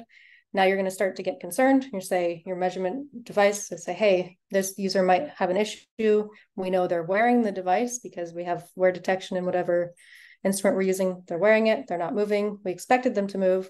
Maybe there's a problem. And so with these insights that we had from doing these experimentations with movement, we decided to try and implement this in a device off the shelf. And as I mentioned before, a lot of these devices are not very developer friendly. They don't give you enough access to the sensors or control of the device. But we did find that the Fitbit Sense did give us enough of what we needed, including wear detection. It also had a long battery life, which is great because if you're going to run the sensor all the time, you're concerned about, with continuous monitoring, you're concerned about battery life, and some other good features that made it useful for us. So we went forward with development. This is the web interface that we had for setting up your contacts. So you'd enter your contacts here and some other settings that you can configure through the web interface. There's a trigger screen that let you know that we think something might be wrong. Would try and get your attention so that you could dismiss it before your contacts were notified. And if you failed to do that, we went into an alarm activated phase. And you were always the first contact on your list. We enforced that you would always be called first, just to make sure that in case it was an accident or something happened, you weren't bothering your contacts. And here's our implementation in the real world. We reached a functional prototype stage here. This is me wearing it, and I've put aluminum foil under my wrist, or between my wrist and the device, in order to trigger the heart rate sensor. It's a reliable way for the heart rate sensor to think there's no heart rate. And so it goes through these stages and then calls people. So it was all really exciting. And this was about April last year. But then, unfortunately, the Fitbit Sense 1 got discontinued. Google acquired Fitbit, and they've been gradually just bringing their own devices on the scene and making devices that are a hybrid of Google and Fitbit platforms, and they're just not going to work for us in terms of, at least for now, they don't have the same kind of features that we need in order to make a reliable alarm. And so we were really disappointed about this. We started, soul searching, and went back into the research phase and started asking, what are we going to do from here if we don't want to have this happen again, where we spend a period of time implementing something only to have it, something about it change or be taken away. So we started asking the question again of could we build this from scratch? And we had always assumed from the beginning that it wouldn't really be possible. Companies like Apple spend a lot of money on development. They have a lot of talented engineers, over 100 probably at least on the Apple Watch specifically alone. And so we just thought this is not in reach for us to try and build this from scratch. But we started, asking the question, is it possible maybe we could build something simpler from scratch? And we started thinking about that and going back into the research phase. And shortly thereafter, fortunately, we discovered this research article where a university, Penn State University, published this article about an open source smart ring, which was doing similar things to what we wanted to do, which was measure motion. And it had a lot of the same features that we wanted to have in a tracking device. And they indicated in this article that after they got the schematic together, each unit after that, they were paying $60 per unit. And so this was really exciting for us, and tracked down as much information as possible. Actually contacted them, contacted the people who put this together. This is just some more images of their project, and you can see it's very similar to the size of the Oura Ring. And so this was really exciting. It made it feel like it was within reach. But unfortunately, they are not giving their schematic. We wouldn't be able to use this device exactly how they had it. And so we wanted to make a few modifications. We needed the schematic for that, and they were not able to provide us with that. They're not willing to make that fully open source, at least not right now. But that was okay, because with the information that they did have in that article, we were able to start going to hardware engineers, and we had, targeted questions for them, a lot of information to bring them to say, could you make something like this for us, and how much would that cost? And so that's what we started doing. That was late May, maybe early June. And we ended up finding a hardware engineer that we could work with that ended up giving us a quote for making the circuit board for us, at least in a cost that was within reach for us. And so the Cryonics Smart Ring development began again. And I know this is probably hard to read from a distance, but basically by mid-July, the hardware person had finished making the schematic and had sent that off to a manufacturer to make the prototype. And then in late August, he ended up receiving the first circuit board. And you can see that here in the pictures. On the right-hand side, it's on top of his finger. It's small, but it's still bigger than the Oura Ring, which is kind of our goal. It's about 2 millimeters wider than the Oura Ring, but we don't really have any doubt that we could get this down in size. This is just the very first iteration of this. And so if you ask, like, where is this going? Like, what is the vision with this? We've put together some imagery around that. And this is our kind of mock-up of what a version 1 of this kind of smart ring might look like. It would have very basic features in the beginning. It would do heart rate tracking, movement tracking, wear detection to tell if you're wearing it or not, and this external light, which is what is lighting up the phoenix here that's etched through the metal. And so this would be our vision for a version 1, which would be a similar size to the Oura Ring. And in terms of speed, it would be similar to what we were aiming for with the Fitbit Sense implementation we were doing earlier. And so our best alarm time would be 1 minute, which would be if the heart rate sensor was able to accurately detect a problem immediately. The worst case would be about 2 hours, which is you haven't moved for 2 hours. And then we expect an average to be around 45 minutes, taking all of those things into consideration. And so, yeah, it's still a work in progress. You can see here, we 3D printed a case for it, and we've illuminated it like we want the end product to have.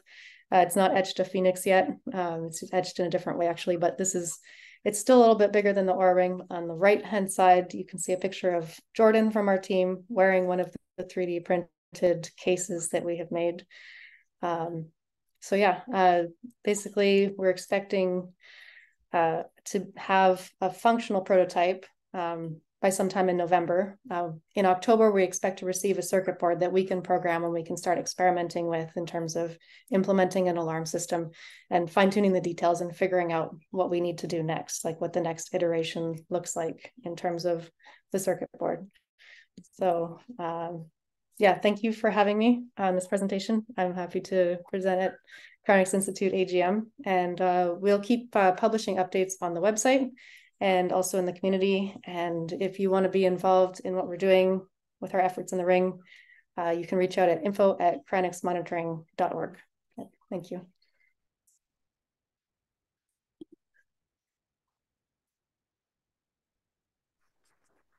Thank you very much, Nikki. This time we held all the questions, and we'll be taking questions from, hopefully Nikki's still in the background if she wants to take any questions, and also any of our other speakers that were speaking today, if anyone has any questions for them. Anybody? I'd like you to, how about this? Please raise your hands if you're signed up for Cryonics. Okay, that's a pretty good crowd. Okay, how many of you are in the Michigan area, local? Okay, and how many people are not signed up for Cryonics and considering Cryonics? Any of you? Okay, interesting. Okay, so I guess I have some questions for you guys then, if you don't want to have questions for us. How about for the people who are not signed up and aren't interested in Cryonics, would anyone like to take any, I'd like to ask a question. Is there any main reason that turns you off about Cryonics or pushes you away from Cryonics? Anybody would like to answer that? It's called courage to stand up in this crowd and say, well, I think this is the craziest idea I've ever heard. I would not consider. All right, go ahead. What did you have there for me? I want to say what I've heard people say, but I mentioned it and I've involved myself. Sometimes the reaction is it's sort of like, I don't know, maybe against religion or something like that. It's kind of, I think it's mostly misunderstood because, you know, when you say reanimation, I think the word is kind of difficult to picture as to what it means. You know, the question becomes, well, will you remember anything if you were to be reanimated 4 years down the road? And why would you want to come back? So I guess what you're saying is it's not always just a fear that Cryonics won't work, but fear that Cryonics will work. And if it does work, you know, what's it going to be like? Are your friends going to be there with you? Is your family going to be there? Or is it somehow going to upset the nature of things as far as, yeah, that's correct. Well, I often answer to people, you know, we're not always going to win people over, even with logic. But one thing I've often said to people is if you were in an airplane, for instance, and you had this kind of outside the box idea that if you sat near the wing section of the airplane and you're going to survive, and if you didn't sit in the wing section, your chances would be like less for survival. And you had a terrible crash, you lost your family and your friends. What would you do? Would you just end your life, or would you get on with your life? And you know, would you certainly you'd feel bad about your family, and you would mourn them properly, but would you run out and commit suicide? Probably not. You'd probably just move on and you'd rebuild. And but that's also a stronger argument to bring your family with you, to sign your family. That's why at the Cryonics Institute we have like family options where you can sign up your spouse and you can sign up your children for free if they're under 18 years of age. I mean, we're a family organization. So we try to address these. It's tough. It's always going to be a hard thing to crack, a hard nut to crack, but it's just something we have to think about, going forward, how we're going to convince the public or at least get them to accept what we're doing. And I think taking steps, working on your local standby, like Chuck is doing, working on these devices, that detect your heart, detect your emotion. I mean,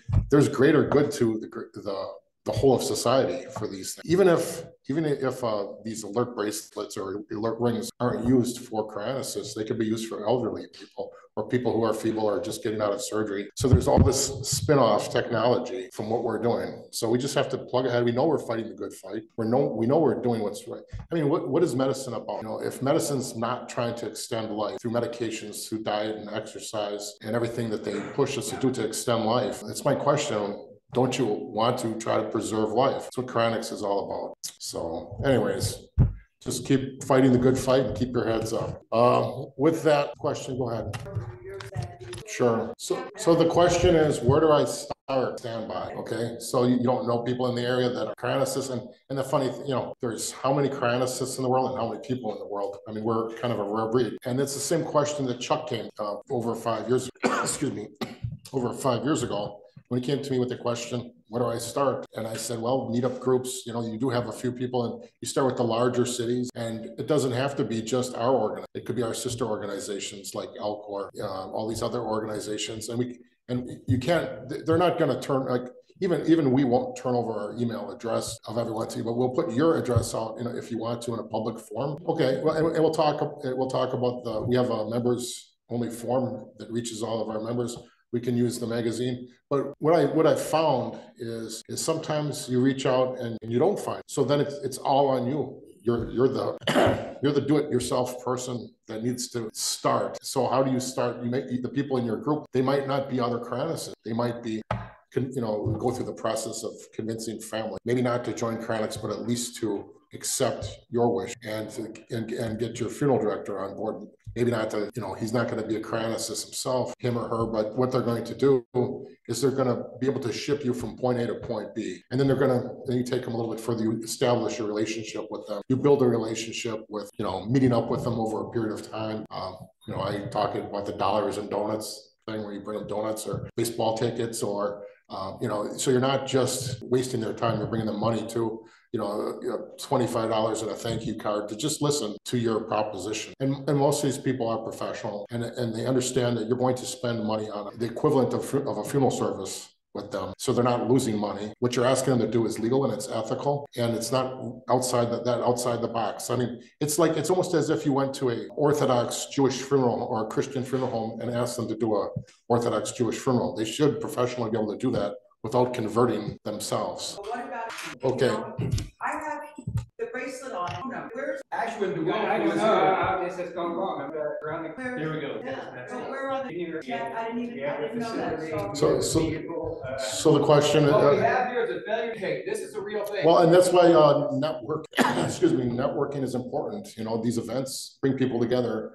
And you can learn more about different meetup groups, and you can pick the brains of other people who've gone through the process of talking to funeral directors before you approach funeral directors, and maybe run into these walls and brick walls. Go ahead. Just to expand on that too. Don't forget the Yahoo group forum that any Cryonics member can join. Now you've got a way to ask questions like this to the group, not just in the annual meeting, but any time that a question comes up or you want to know about, hey, tell me more about suspended animation, anybody who knows about that, or is there a group in New York City or Denver or wherever it might be? That Yahoo group can be extremely important. All you have to do is get to the group and sign up for it, and then you're part of that group. So let me recap. What he said is to go ahead and use the resources of the Yahoo group. You know, contact CI, ask us questions, use our email. I've got a business card. Anyone who wants my business card, who wants to ask me these questions on follow-up afterwards, my email is dennis@cryonics.org. If I can answer it right away, I will. I'll get to it eventually. And if I can't answer it, I'll find out who does know the question, the answer. But, you know, there's people, we've been trying to solve these problems for 40 plus years, thousands of us. And over the years, we've probably discussed, you guys are thinking, you know, over time, one shape or form or another, we've run into these. And some of these problems, you know, aren't solvable just yet, but a lot of them are. So, you know, together as we network, I think we'll be able to figure a lot out. So, any more questions at all? Okay. So with that in mind, I'm going to read off the election results. I think these are accurate. We've been getting votes coming in at the very last minute, but it looks like all the standing incumbents have been reelected. That would be, I'll read off the numbers. We can correct these as we check the mail for today. There's Stefan Beauregard with 86 votes, myself with 101 votes, Nicholas Lacombe with 64 votes, Steve Loix with 101 votes, and Andy Zawacki with 137. Congratulations, everyone who got in there, and thank you guys for putting me in for another 3 years. Thank you. And also, I'd like to thank Nicholas Lacombe, even though he did not get elected. It takes a lot of courage to throw his name in the hat, and he's been trying to get on the board and put his input in. And you know, there's more ways. You don't have to be on the board of directors to help out.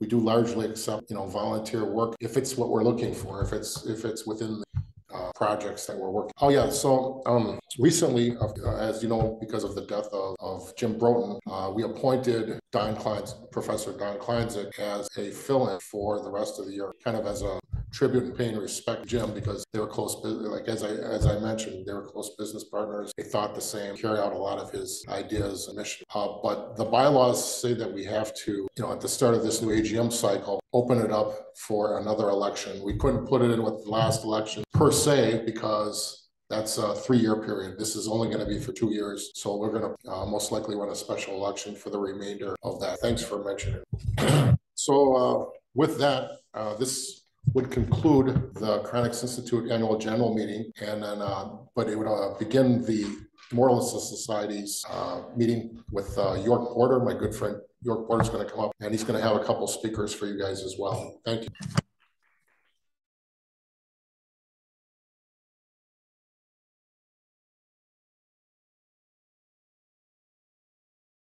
Thank you, Dennis. We're getting close to the end, so everybody's kind of hang in there. Just a quick note, I go back to the days when literally we had one patient at CI, so that's how far back that I go into thing. It is so great to see the wonderful things that have happened down through the years, hard work that has been done by Dennis and so many people that have put their shoulder to the wheel. It's just amazing. The Immortalist Society, excuse me for just a second. Take home boxes. Go ahead and just tell them. Yeah. I was just informed they have some take-home boxes for the food if you'd like. A little side note there. I'd like to welcome everybody here. Glad that everybody's attending. This is the annual meeting of the Immortalist Society. The Immortalist Society and the Cryonics Institute are, I know that a lot of folks have heard me say this more times than I care to list, but just like the case of the American Cryonics Society, they're all different organizations. We collaborate where we can, and all obviously have an interest in cryonics, but each has to some degree a little bit different approach in how we're going about things. The Immortalist Society primarily concentrates on education and research. We do the research through a joint program with the American Cryonics Society using the service of advanced neurobiosciences. Our friend Ashton DeWolf is here today. Ashton will be speaking momentarily, and he'll go into the details of what the research is all about. We do our education through our website and also through our magazine, Long Life. There are copies of Long Life back there on the table for you. You can take them with you. As Leonie will mention, I think we're at present, through the help of the American Cryonics Society, giving free subscriptions. I'm not sure how long that's going to last, especially for overseas subscribers, because our shipping costs are pretty much higher than readers in the United States for the moment. With the help of the very productive situation, we're going to try to keep doing that as much as we can. If you'd like to get one, then you need to just give your name to me or one of the other officers. At any rate, we're going to kind of shift gears for a moment. Our friend Joe Kowalski, I gather, is on the line, or I don't know exactly here. Doug, are you ready for Joe? Sure. Go ahead. Come on up here. Sorry about that. Another quick announcement. We do have the bar for the next couple hours. So if people want to socialize, have a cocktail, works there. Sorry, several years back, Joe came up with the idea of the Cryo Prize. In case you're wondering what that is about, then hopefully Joe is there to tell you about it. Hi, can you folks hear me? I don't know if you can see me, hear me. Thumbs up, thumbs down. York, can you hear me? I know they hear me on the Zoom. What about if they mute it? Okay, great. Just two answers to the person who asked about being in New York and being alone and not being able to find other cryonicists. Well, that's where Robert Ettinger was, 60, 70 years ago. He was by himself and he figured somebody else would do it and nobody did. So he said, oh, geez, I guess I have to do it. And he did. But now to get into the Cryo Prize, how many people here in York, I'm going to need your help with this because I can't see the people. How many people here have talked to friends or family about cryonics and what is their response? When I started, I'll tell you when I need your help. When I started in 1977, 78, basically the response was, you're crazy. Now it's not so much that I'm crazy. They think it could work, but it's not for them. Is that basically the response that you folks get? York, am I getting people out there saying yes, no, maybe? Okay. Well, let me ask a different question. How many of you know someone who had or needs an organ transplant? You raise your hands, please, and keep your hands up. Okay, now the people that have not raised your hand, how many people know somebody who has had or needs an organ transplant? Okay, that's probably a lot of people there. So you can put your hands down now. Since 2013, I have asked that question of everyone that I speak with, and in all that time, only one person has told me that they do not know someone who has had or who needs an organ transplant or who knows someone who does. This touches everyone in all walks of life. And let me tell you something, there is a long waiting list and people are dying. But the problem is not that there aren't enough donated organs. Do you know that 80% of lungs that are donated do not get used? So we started a project to encourage research into vitrification of organs for organ transplant purposes, something that is accepted by society at large. And I'll tell you, if we can't vitrify and revive an organ, we are not going to be able to revive a whole person. That is a necessary stepping stone to cryonics. and it's something that everybody is interested in. We started with the Organ Cryopreservation Prize, which is a prize for the first person or group that successfully vitrifies and revives one of several mammalian organs to full function. There are various rules and requirements, repeatability, etc. We've expanded and changed our name to Organs for Life. Our new website, organsforlife.life, will be up and running soon, along with a Facebook page, LinkedIn, Instagram, etc. For the next few weeks, we're still at cryoprize.info, also the Facebook CryoPrize page, LinkedIn, etc. And we're going to continue with the CryoPrize, but that's not all that we're. I believe that we should stop trying to force a square peg into a round hole that's trying to convince people to support cryonics research when they don't want. Rather, we should encourage them to support research in an area that they already support. Organs for Life is an educational organization. Most people don't know things like how many donated organs don't get used. They think, oh, I'm an organ donor. Isn't that all I need to do? And by the way, lungs is at the top of the list of unused organs, but the average is about 50% of all organs do not get used. People don't know what research is going on, what the government is supporting. Do you know the U.S. government gave $71 million in 2017 to 4 large labs to encourage people to encourage research at these 4 large labs, but it hasn't given any money since. We want to encourage people to talk with others, including their legislator, educate. We want to support our pride for smaller labs that will encourage them to do research in this area. And we really need your help. We need donations, of course. On our site, you can donate one time, or you can set up a recurring $10 monthly donation. Most people can do that. We need help with social media. We need help with finding a new patron. Leonard Nimoy had been a supporter and said that we could use his name. But since he passed away, we haven't been able to get in touch with someone else of his stature and recognizability. So if you can help in any way with this necessary precursor to cryonics, if you want cryonics to succeed, help us. Please call me, tell your friends, check out our website. You can call the Immortalist Society telephone number. The Cryonics Institute has our number. I've been a volunteer now with CI for over 40 years, including on the board of directors for nearly 30. But this is a project of the Immortalist Society, not a Cryonics Institute project. We want this to appeal to people who are interested in organ transplant research. We do not want it to be associated in people's minds with cryonics, because sometimes that turns people off. Even if this is a topic they think is important, they'll stop listening. I have a friend that I talked to about cryonics for 35 years with no response. The first time I mentioned Organs for Life, she got excited. She even told me that I'd talked to her about cryonics for 35 years. And in her words, but this organ transplant, this is important. That's what we need to hear. But we need your help. Please, I've asked for the past several years, and I want to thank those who have responded. We have someone here who has already been mentioned, Diego Zarco, and welcome to his proud mom, Tony Castello, who, and Diego does a fantastic job with our Spanish language social media. He's also helping to do some fundraising with merchandising. We have a new social media group in Chicago called Marketing Keys. That's Roger Keys and Kate Bender. We have a new website developer coming on soon. And while these people are either volunteers like Diego, or they're giving us sizable discounts to support this worthy project, for the most part, I cover the costs for those things. The donation that you make will go to the prize or education fund, not to our overhead. We're grateful for our corporate pledgees, including Rudy Hoffman, and we're grateful to our significant individual donors, including Pat Heller, Dennis Kowalski, CI Director Alan Mole, and others. And certainly, of course, to York Porter for all of his support. Please forgive me if I've left you out, but again, we need your help.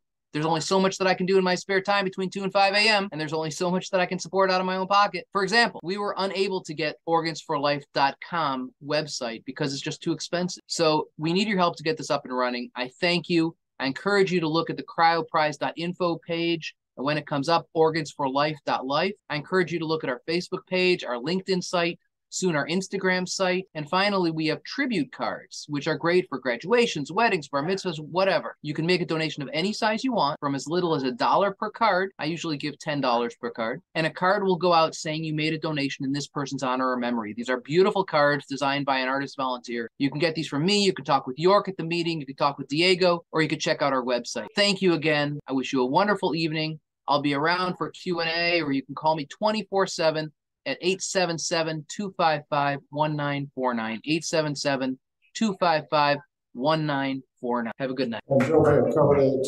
Again, the Immortalist Society is a 501c3 corporation, so we make our deductible under the federal income tax code. Again, thanks so much to Joe for all his hard work. Believe me, this started as an idea several years ago, and he has worked diligently to bring it to the point. So I really appreciate what he's done. Next, we're going to have Ashton DeWolf of A&B to talk about the research project. And I've got a limited number, probably 8 or 10 handouts of the overhead. So if anybody wants those, I'll lay those back there with the magazines. And Ashwin, it's all yours, my friend. Hey, Ashwin. Thank you, York, for having me. But I was routinely attending these meetings for a while, and then it was very hard to do also because overlap with other Cryonics meetings. But I felt a strong obligation to come also because the Cryonics Institute and the Immortal Society have been very instrumental in getting my company running time. And so I'm grateful for that again, and happy to be here. I was supposed to run a race this morning in New York, so I had to forgo that, but I found one actually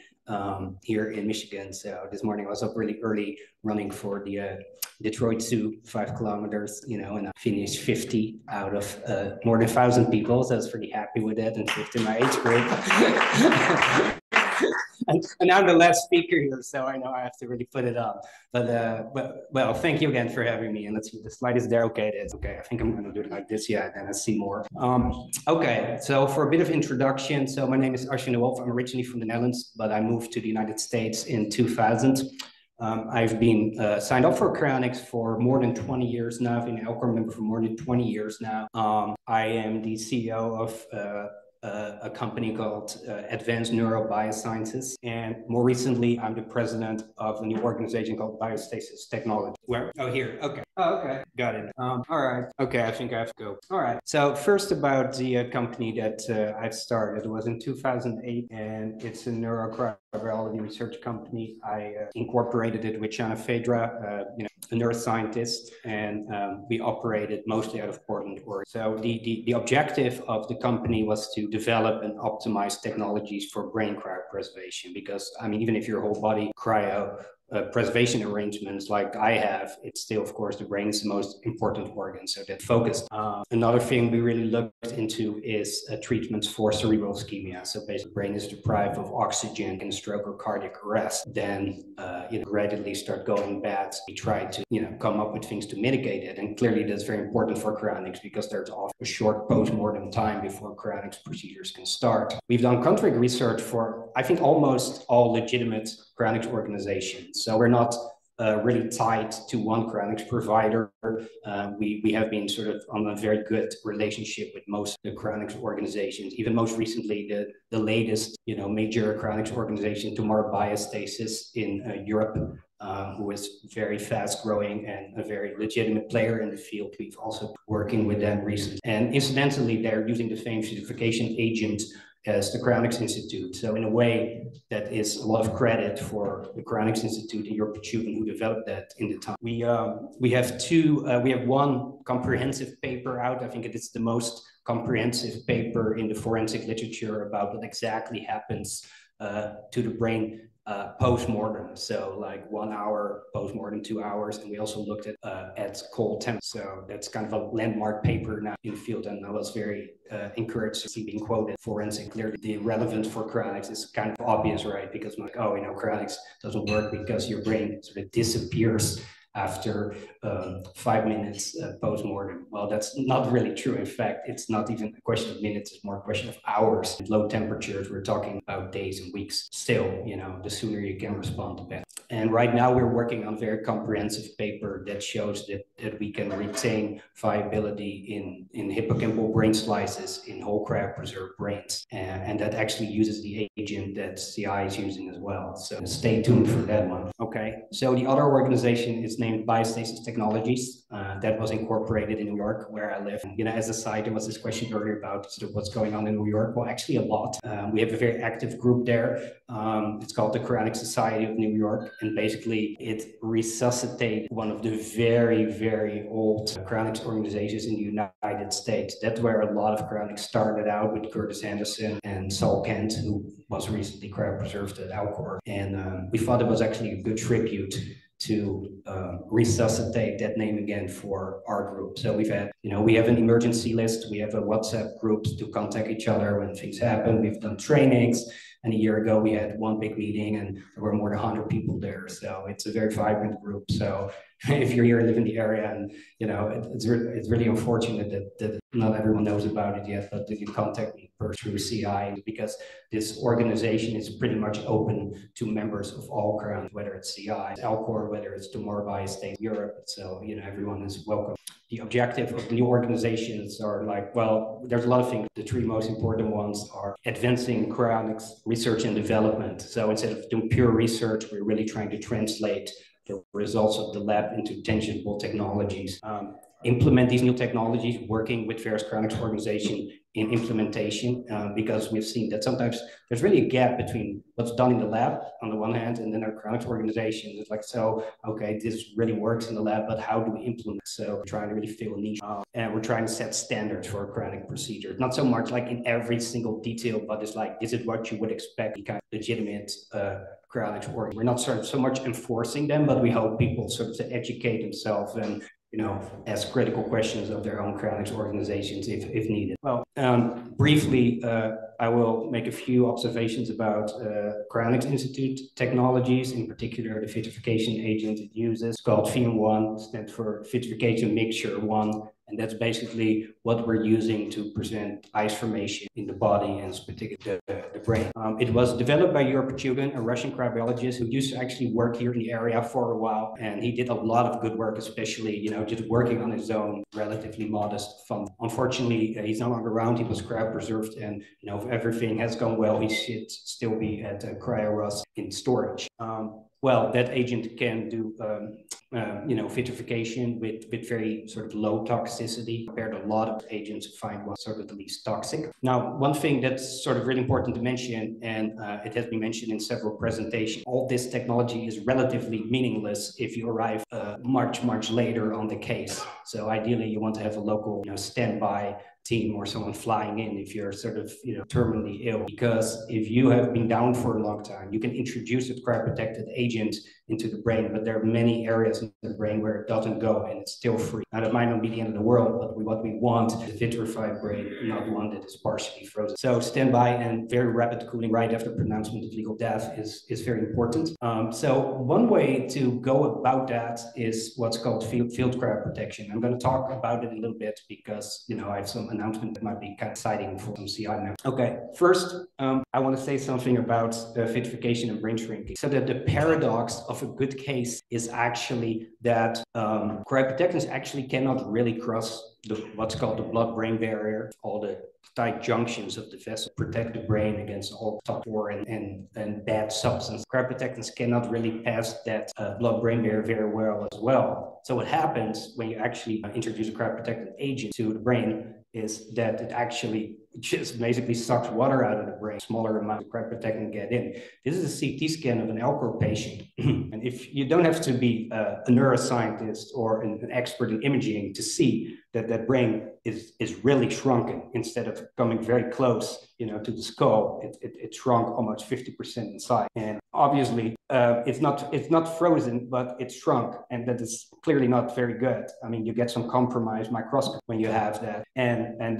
the viability of the cells after, when you try to sort of restore life in these cells, is not so great either. So that needs to be resolved. So what we can do is what's called blood-brain barrier modification. So there are small concentrations of detergents that can open that blood-brain barrier. Again, Jurg Petugin was one of the first persons who identified these agents, but he was still sort of in the research phase with them, was never able to sort of implement these technologies for the Cryonics Institute or any other cryonics organization. If you use these kind of agents, you eliminate that kind of brain shrinking. The cell viability of the brain cells becomes a lot better.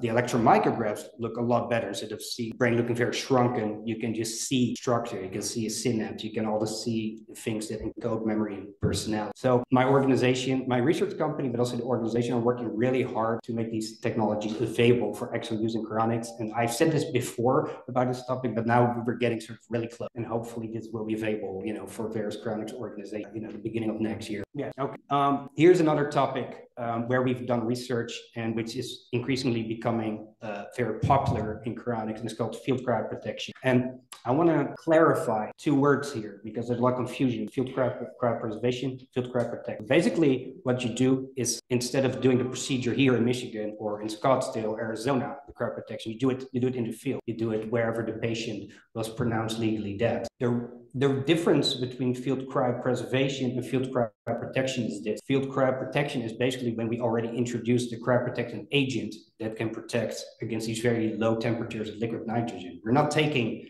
the patient yet to liquid nitrogen temperature because then shipping would become very complex. Really, you would have to ship in a large door or an enormous container with liquid nitrogen. That's not necessary. You can just introduce the cryoprotectant agent and then start cooling on dry ice about -Celsius, and that is a lot more convenient. Boxes for, if you've ever gone to a party where drinks see dry ice well. So that's the difference between them.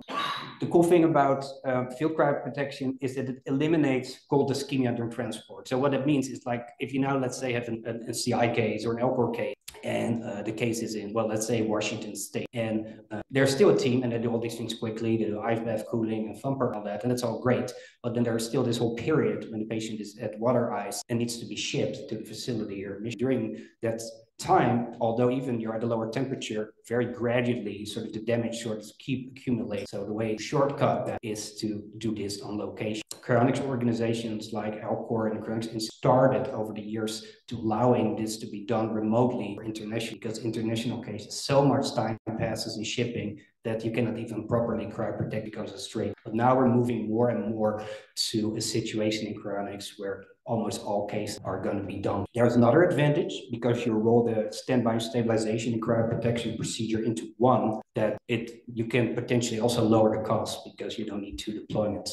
Transport to the facility is on dry ice. As I said, liquid nitrogen in theory is possible, but it would be logistically very complex. I also want to explain one of the drawbacks of field cryoprotection. It's always trade-offs in life. Like this is a really good thing, but there's one drawback. It's a little bit more technical here. But vitrification agents have what's called a critical cooling. That means you have to still, although they cannot freeze, you have to cool still at a certain rate to achieve that goal. If you would cool very slowly, still ice from. Now, the frustrating thing is, this is a graph of my colleague Brian Woke from Scientific Paper, is if you hold something close to the temperature of dry ice, that is also close to the temperature where the tendency to form ice is max. So if you, for example, have a patient that you have in a dry ice shipper for a very long time, let's say 2 weeks, then over time, what you think was a vitrification solution still start generating ice. So that is kind of a tricky drawback of this approach. And I'm going to show you that here. So this is a solution in my lab of VM1. This is the vitrification solution that the Cryonics Institute uses. And if you would just cool this to liquid nitrogen temperature or dry ice temperature really quick, it would be completely clear. But this is how it looks after 2 weeks full of ice. So there are drawbacks to this field cryoprotection procedure, but they can be resolved. Why would there be a difference doing it in the field, in the lab? Is that inherently different? What do you mean? You're saying that there's ice that's formed, even when they're using the same. Well, the reason for that is, well, as I said, that was sort of more sort of the technical bit. A cryoprotected vitrification solution has a critical cooling rate. Now, if you do it at the facility and you cool down to liquid nitrogen temperature, you cool as fast as you can. You never hold a patient anywhere. You don't hold them at -80 for like 2 or 3 days. You just go really fast. So you avoid that scenario. If you hold a patient on dry ice temperature remotely for a while, then that favors ice from it. Does that make sense? Yeah. Okay, so there are ways around it. So one thing you can do is use, for these type of cases, a higher concentration, because if your concentration goes up, then that tendency to form ice formation actually decreases. To use, a technical word, there are actually vitrification solutions that we call equilibrium vitrification solutions that cannot freeze at all, no matter how long they are at this different temperature. So when you start approaching that, you can reap those benefits. Now, of course, you cannot go up like all the way, because at some point it becomes so toxic, you don't want that. There's a trade, but I think you can go up a little. You can also reduce the dry ice transport time. So if you would be able to do this in locations, let's say closer to the Cryonics organization. Let's say, for example, we could do that in New York, and then drive to Michigan. That is already a lot better than if you have to ship all the way that patient on the right side of the country. One way to avoid this is completely take the patient to liquid nitrogen. That is logistically really non-trivial. I don't know, some of you go back a long time. You may remember that Elcor used to in California, and then they moved to Arizona, and they had to move all these doors on trucks on the highway. Really, really complex logistical operation, tricky as well. Car crash with that. But that would be ideal if you can even take the patient to liquid nitrogen temps already at location. Then you don't have this whole problem I was talking. We can do it for brain only. And I say brain only, we're not talking about the Elcor Neuro, which, is the isolated head, which, is kind of controversial, I guess. I think so. But brain only, usually when I've always done this sort of experiment, it makes sense, right? It's like if you show people sort of a dead body, I think a lot of people are like, that's not really something they're comfortable with. I think for good reason. But you would show a severed head, technically it's called a cephalon. People really sort of freak out. You see this, you show an isolated brain, most people have seen that. So one organization now, Tomorrow by Stays in Europe, now has started offering something that's never done before, that is brain only cryopreservation. And for that kind of preservation, you could actually take the whole thing to liquid nitrogen and just ship it sort of by airplane. So that's kind of interesting. And I mentioned that aside. There might be new cryoprotectants that don't suffer from that problem, but long story short, you feel increasingly more and more that the whole procedure will be done at location of the patient. Nevertheless,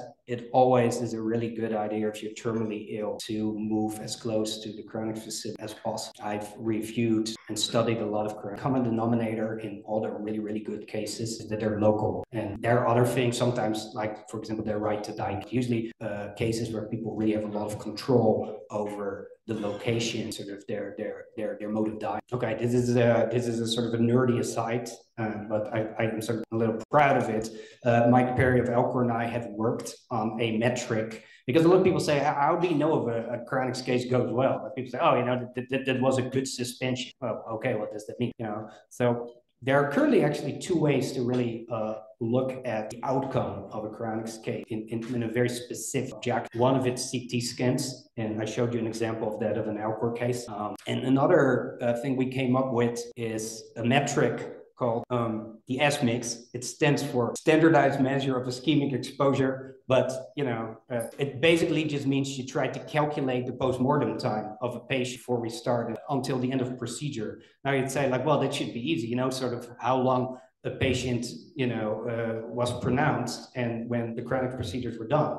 But all these procedures are done at different temperatures, and at different temperature, damage happens at different rates. So Mike Perry and I sort of worked out the concepts and the math of that and came up with a way to mathematically calculate exactly the equivalent room temperature exposure of a patient. And in the end, you just get a number, and that's very easy. So the perfect number, of course, is 0. 0 would mean that, like, basically you're in the hospital and that you start the procedure on you the moment sort of you're pronounced or legally dead. If it would say 12 or 14, that means that there are 12 or 14 hours of post-mortem delay in your case. Now, why is this important? Well, there are a variety of reasons. It's just really good to know how much ischemic time, post-mortem time has occurred in a Cryonics case. Another thing is you can do very interesting things with it. You can try to correlate them to the outcomes of CT. Another thing is that you can also look at case series on a year-by-year basis. Like, is this metric going up or down? And if it's going up, that's great. But if it's going down, then why are many patients, suffer longer post-mortem time? We have been actually tried to show that for Elcor over the last 10 or 15 programs. Given the right temperature and time date of a patient, you can apply this calculator everywhere. It's the calculator is freely available actually on the website of Biostasis Technology. Okay, this is, I think, really important, and I'm going to talk in quite more detail about this in Minnesota, about what local groups can do. And I think we all know that a local group of volunteers cannot do, the most sort of sophisticated protocols that suspended animation eyes sort of could do. But there's a lot you can do. And the beautiful thing about Cryonics is that the most effective procedure to improve outcomes for a patient is actually the easiest one and doesn't require advanced medical skill sets. And that is cooling very rapidly. But cooling a patient you can do in so many different ways that how you cool makes a lot of difference. So here is a graph actually that compares 3 different cooling rates. One is by just putting ice bags on a patient. So let's see, someone is pronounced. It's like, oh, this person is pronounced. What do we do? Like, well, you can put bags of ice on a patient. Now, of course, the bag of ice is an insulating layer, right? And the ice is also sort of not moving around. So in a way it cools, but it also, acts as a layer of insulation. I actually became very familiar with it in a very different way. I was trying to research the best way to run the Singapore Marathon. And there are these iced cooling vests in which you can sort of put ice and they keep you really cold. But the thing is, these ice vests also insulate you, of course. It's harder to evaporate and the ice just kind of sits there. So what is actually the quickest way of cooling is not just putting a patient in an ice bath, but also circulating that ice water really quickly. And you can do that with a very simple, aquarium pump that can be submerged in water. So there are a lot of different ways you can cool. And I mean, trust me, the difference in the cooling rate is really substantial. And you can actually see that in, well, the S-mix, but also in the CT scans in that outcome, how fast you've cooled. And the good thing is that even the more advanced cooling method that I talked about is well within the means and capabilities of just a local group. That's not fancy stuff. You just need to have a portable ice bed, a pump, and just, have your priorities straight. Now, there is a way you can cool a lot faster that would not be easily implementable for a volunteer group, but I want to mention it because one of my organization, Biostasis Technologies, is working on that. It's a technology called liquid ventilation. And the way it works is that you pump in and out very quickly a chilled liquid into the lungs. This has mostly been investigated with perfluorocarbons because perfluorocarbons are inert carriers. But maybe you can also use saline, and saline even has a better heat capacity, so better cooling. But the principle is that if you pump in and out a very cold liquid in and out of the lungs, all blood in the body runs through the lungs all the time. So you basically use the lungs as sort of a heat exchanger, and you pump it, of course, in and out because you want to every time replenish that liquid with new cold liquid. The beauty of this technology is that it doesn't require something complex like opening the heart or sticking a cannula, a tube into a person's body. The only thing you need to have is intratracheal intubation. Paramedics can do that, or nurses. And then you hook up that machine and then you cycle in and out the cold liquid. And the cooling rates you can get with that are much, much faster than you could ever get, even things I showed earlier. And this idea was conceived a long time ago now by Mike Darwin and Steve Harris at the time. Mike Darwin, sort of Cryonics, sort of legend, a researcher. But there has been a lot of lab research, but it never really, there was not much of an incentive or move to bring it really to Cryonics itself. So I'm working really hard with that and collaborating. I'm building a prototype and probably will do cadaver testing this year. And if this all looks good, then it will be made available to Cryonics organizations like Suspended Animation. So let's say you are a Cryonics Institute member, but also have arrangements with Suspended Animation, then you might be able to avail yourself of this kind of equipment. I think that would be really neat. Okay, so we're getting towards the end. I didn't want to overwhelm you with stuff. And if there's, any question, I want to leave some room. One thing I'm particularly proud of is actually something I have not done, but I have really encouraged someone else. Robert Freitas is one of the most well-known, rigorous, and hard-working research in molecular nanotechnology. He's done a lot of conceptual study how molecular nanotechnology and cell repair machines are supposed to work. If you're a or professional engineering background or you're interested in stuff, he's written a lot of books. A couple of years ago, I increasingly started thinking that it would be very nice to at least have a conceptual study of how the cell repair machines can operate at cryogenic temperatures, because what would probably be really a dumb idea is to take a Cryonics patient, even if we can revive them successfully, and first warm them up and then start doing sort of our repairs, because then all that metabolism starts again. So one thing you could do is do some of the initial repairs and stabilization at these cryogenic temperatures. How these molecular machines operate at these temperatures, of course, a big conundrum. So I wrote Robert an email, maybe you are interested. He's a very productive writer. You might be interested in writing a paper about that. Like, I don't have time, whatever. So I kept nagging, but at some point I'm like, must get very irritated, very annoyed. And I said, you're probably getting very irritated with me. No, I actually appreciate being so persistent and I will do it. So he started working on this paper, and then at some point he started saying like, well, it's turning into sort of a bigger project. And then it was like, 100 pages, 200 pages, 4, 6, at some point the manuscript was like, 800 pages, which is all I had to read and review as well. But so, after Robin Ettinger's Prospect of Immortality, which really put cryonics on the map, this is by far the most comprehensive, detailed exposition how a cryonics revival will occur. And any conceivable question, not only about repair, but about damage, what kind of damage could occur under which scenarios. And even if you have different ideas about revival, people want complete biological, people more interested. The good thing about this book is that it's agnostic. It sort of considers all different kinds of scenarios. There's even one scenario that basically does repairs atom by atom in the original biological tissue. Really amazing work, and I really want to recommend it.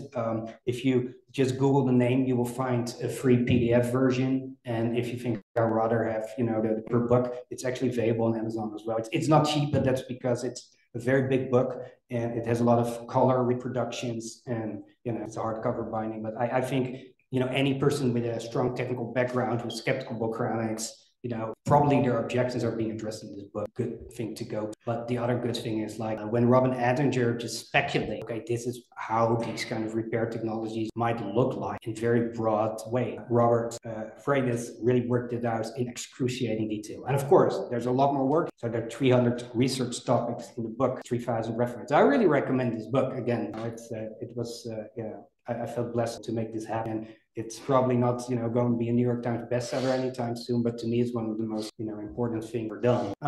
Another thing, the organization that I'm involved in, Biostasis Technologies, which is also does a lot of outreach and speaking in public. Like a couple of months ago, Max Moore and I were in Dublin. He spoke for quite a large crowd about cryonics as Plan A and not Plan B, because you never know what's going to happen, and you can be rejuvenated when you walk outside and walk under a bus or whatever. So cryonics should really be Plan A of any sensible life extension program. So we talked about, but we also do this, cryonics blog, cryonics newsletter. We try to do 2 or 3 entries sort of every month, and you can subscribe for free. I mean, you can support it financially as well, but you can subscribe for free. So if you just go to biostasissubstack.com, again, this is not tied to Alcor or to CI. It's just an independent initiative, and hopefully, everyone can avail themselves from that. So I really recommend it, and we have a sort of a lot of interesting things lined up. Maybe in the future, we're even going to do some podcast or have a guest writer with really high status. All right, well, I think that's the end for me. I want to give a big thank you. As I said, one thing that my lab has always done is to try to just work with any sort of credible cryonics organization. That is really my aim, to always keep doing that, whether they're really small or whether they're really big or well-funded. That doesn't care as long as they're ethical and legit. And in fact, it was the Immortalist Society and Cryonics Institute, Ben Best at the time, York Porter, and Alan Moll, who is fortunately now cryopreserved, but fortunately, hopefully, thanks to Robert's book, will also come back. We're very instrumental in sort of making our lab happen and the stuff I've done. Alcor supported us, BRS, formerly Life Extension Foundation, European Biostasis Foundation, said new cryonics organization in Europe, really nice guy, Emil. And then specifically, as I said, Alan Moore, York Porter, Ben Best, Jordan Sparks gave us lab space in his old dental office. David Ettinger financially supported, Jim Young, Saul Kent, fortunately also cryopreserved a couple of months ago, one of the greatest names in cryonics. And then Bill Falloon, who's still kicking around. So thanks for all of that. And then we just keep going. Thank you. Thank you very much. Yeah. There are a couple of questions. You talked about brain. I recall learning word about you. Yeah. Oh, okay. Yeah. Well, that. Oh, okay. Yeah, I will repeat the question. So the question is, and I think it's a very good question. So as I said, it's very recently that now another new cryonics organization, Tomorrow Biostasis in Europe, has introduced a brain-only option. And an obvious question is like, well, is it not really hard to get a brain out without damaging? And if you get it out, will it sort of not compress sort of under its own weight? Yeah, I think these are very legit questions. And there are a variety of answers to that. First is like, you would not want to remove that brain in sort of mortician style, right? With sort of chunks, funky over the place. It is a very rigorous. Then you're taking this brain out at a very low temperature. So sort of the squishiness, the gel-like nature is not really longer there. It's a lot firmer. And if it's been cryoprotected, firmer. And then thirdly, and that was really sort of the question, is like, if you cannot just sit it down, and you would not. If you would do a procedure on the brain, let's say you would immerse it in cryoprotectant, you can sort of hang it on a string by one of the vessels, or you can put it sort of on a layer of dacron wool so that it doesn't sort of really compress sort of on, on the surface that it sits. Yeah. Other Yeah. So I will repeat the question again. So on the one hand, we're talking about very basic cooling methods, like, placing, well, even placing a patient in an ice bath is actually, I would not say it's actually very basic, right? Because often, even in cryonics cases, people just, put ice on the patient or to put them in a body bag, or, that's certainly better than nothing. But one thing I would say, if you want to have a local group should have really portable ice baths. The way you can accelerate the cooling rate is really amazing. Okay. But then I started talking about things that are a lot more advanced, like liquid ventilation, and you can even, put a person on their cardiopulmonary bypass. That would be really the gold standard of cooling. So is there something you can add to the ice bath cooling? And yes, you can. There's a technology called nasal lavage, in which you basically, just flush the nasal cavity, which is of course in contact with the brain, and that gives you a little bit for a cooling. If you introduce medications that are large volume, let's say a patient is very dehydrated, need the volume expand, and of course introducing these liters of medication, chilled, that would be also advantageous. There are some other methods. You can cool certain cavities in the brain. There's colonal lavage. There's peritoneal lavage. All these things require, I would say, at least with paramedic skills, that you can make sort of stab wounds and do something. But it certainly would be more doable than the high-tech stuff I was talking. But I think the most gains right now in sort of volunteer-based regional cryonics is to move away from just packing an ice in the back of a vehicle to really get that ice bath. In fact, my organization actually has made a new generation of portable ice baths, and just like an accordion, it doesn't have a lot of loose parts, and we will actually put the design plans online. So if you can, find someone, build them, or maybe you can order them from us, we just sell them at cost. This is not about making a profit. So yes, yeah. So ideally, if you let's say you do that field crab protection, then you place the patient in dry ice, right? And ideally, you just want to keep cooling. So by the time the vehicle or the airplane arrives at the facility, then you basically want to just be at the end of your cooling. What you just want to avoid is the time, a pause at the dry ice temperature. Because of course, if you pack in dry ice, you can get lowered to dry. So when a patient reaches dry ice temperature, then it will stay there until you're at the facility. So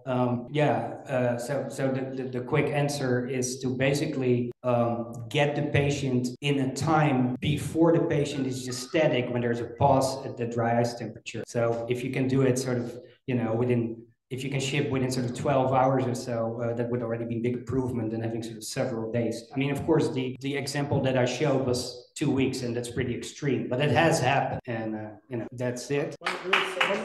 Okay, yeah. This is from the internet. Oh yeah. Okay, I have to repeat the question. So how would you cool so with liquid ventilation, how would you cool? Okay. I'm not sure if I completely understand the question, but I think I do. So the way liquid ventilation works, like clearly in cryonics patients, you don't have circulation anymore, right? So, and if you would just load the lungs with a chilled fluid, it doesn't really, then the blood doesn't go in. So that's useless. Just like cooling in cryonics is relatively useless if you don't do chest compressions, because you don't have any circulation. So liquid ventilation would be used in conjunction with chest compressions, and it would be a mechanical device like, the Lucas or Thumper, the Autopulse or something. And then the way the liquid ventilation medium, the perfluorocarbon or saline, is being chilled again every time is being pumped in and out, and then it goes through a heat exchanger that cools it again, and so it goes back. So it's being cooled outside of the body continuously, and then through chest compressions, the blood is being circulated. Yeah, so that is a really good. Okay, so here I will answer that one, because that's such an excellent question, even for us, that poses some challenges. Like, would the filling of the lungs in liquid ventilation interfere with the chest compressions you do, either mainly mechanical device? Now, there's some good news here. It actually, the very earliest incarnations of liquid ventilation technology actually filled the whole lungs with perfluorocarbon, and it turned actually out that you get actually poor cooling rates when you do that. So just a little bit, third or lever, and then ventilating sort of the rest actually work better. So that probably mitigates that issue a little bit, but ultimately sort of how these two things interact, the perfluorocarbon in the lung, the mechanical chest compression, also what kind of chest compressions are ideal, right? Because the Lucas uses a piston, the Autopulse uses a band. These are still sort of unknowns, but we're trying to sort of answer in cadaver testing sort of towards the end of the year. What about you, York? We're just about to be up, so hang a few more minutes. Just wanted to say again, share the research cost with the Society by Organization Federal Tax Code. Which I don't get a chance very often, like to needle. We're very, very proud. So I tell you, getting kind of one other thing, Rob's book, very, very technical. I've read. We had an excerpt of the website going a little bit better. It'll be the one that has the Saturn V rock. Incredible Rob quality talk. My opinion, the change will get Coca-Cola Street. This guy knows talk. He made the statement, not a question of if medical and robots question. And it shows to me, as I said before, that Robert right 60s, he was more right. Years and decades have gone by, and he's even more right today. And it ought to, yeah. Thank you. It needs to act as a motivation for all of us to redouble our effort at this wonderful concept that, as I've said before, I'll try to shut up in a minute. Bob Ettinger was one of the finest persons I've ever known. He was also one of the most intelligent persons I've ever, as I said, he was exactly right what he was saying. Unfortunately, we got to go through a short business meeting and then we'll be done. The only blame come up and you give the chart. In 2022, we reported that the Immortal Society had $122,169.54 was available and allocated for research. $10,114.15 was the total for the cryo prize, and $50,119.36 was available for general operations such as the magazine and the website. We did make a $10 error the year before, that in calculating the figures given then, and that error is corrected in the figures. We fixed it. Just given for this year's figures, we have $80,735.46 available for the research. Total amount, cryo prize exceeds $20,000, as Joe told you earlier. And we have on hand for the cash portion of the prize, $11,930.67. That leaves us with $38,489.07 available for general operation. Our expenditures since the last treasurer's report were $15,419.71. And our income from all sources was $23,398.57. Yeah. Once again, thanks very, very much to everyone who has contributed, both large and small, to the ongoing projects, the Immortal Society. As for your information matter, for those of you who have been receiving a free subscription to the magazine, this will continue for a while with the generous help of the American Society. But this may cease in the near future. In the meantime, however, if you'd like to receive a complimentary subscription to the magazine, leave your name and mailing address with the Immortal Society president or one of the Immortal Society officers. Thank you. Corrections, deletions. Don't say any. Royce will give the secretary's report and then we'll have a brief election and we'll be done. In 2022, the annual Immortal Society meeting, York opened the meeting and welcomed attendees to it. Joe Kowalski, who we just heard from, then gave his presentation on the Cryo Prize, now better known about a half an hour ago as Organs for Life. But Mr. Kowalski emphasized that while most people may not be into cryonics, many people are familiar with organ donations, are interested in organ transplants and organ transplant research. He further mentioned that the Amazon Corporation had a program called Amazon Smile that gives money to various charities at no cost to the individual. He informed the members that they could sign up for that. The Amazon will then give money to the Immortal Society, which it can then use for the Cryo Prize. Now, the different project now occurring. Mr. Kowalski mentioned that Diego Zarco and Kelsey Math as two individuals working to help for the Cryo Prize. Further mentioned, regular updates are occurring. The Cryo Prize Facebook page, the Spanish language Facebook page, the Cryo Prize web page, and other things. Mr. Kowalski mentioned that while we aren't where we would like to be on the Cryo Prize, that members would become involved in the effort to help, donating to the Cryo Prize, signing up for the Amazon Smile, and becoming engaged in other ways. He said the whole purpose of the Cryo Prize is to make organ transfers safe, less costly, available. Immortal Society Secretary Royce Brown then gave his report. There was no need for corrections or deletion. Brown. Immortal Society Treasurer Leonie Blaney then gave her report. She indicated that there was a total amount available in that $122,400, with monies available for the research of $62,602 and $10,014.15 cash on hand for the Cryo Prize, with general operations equal to $50,037.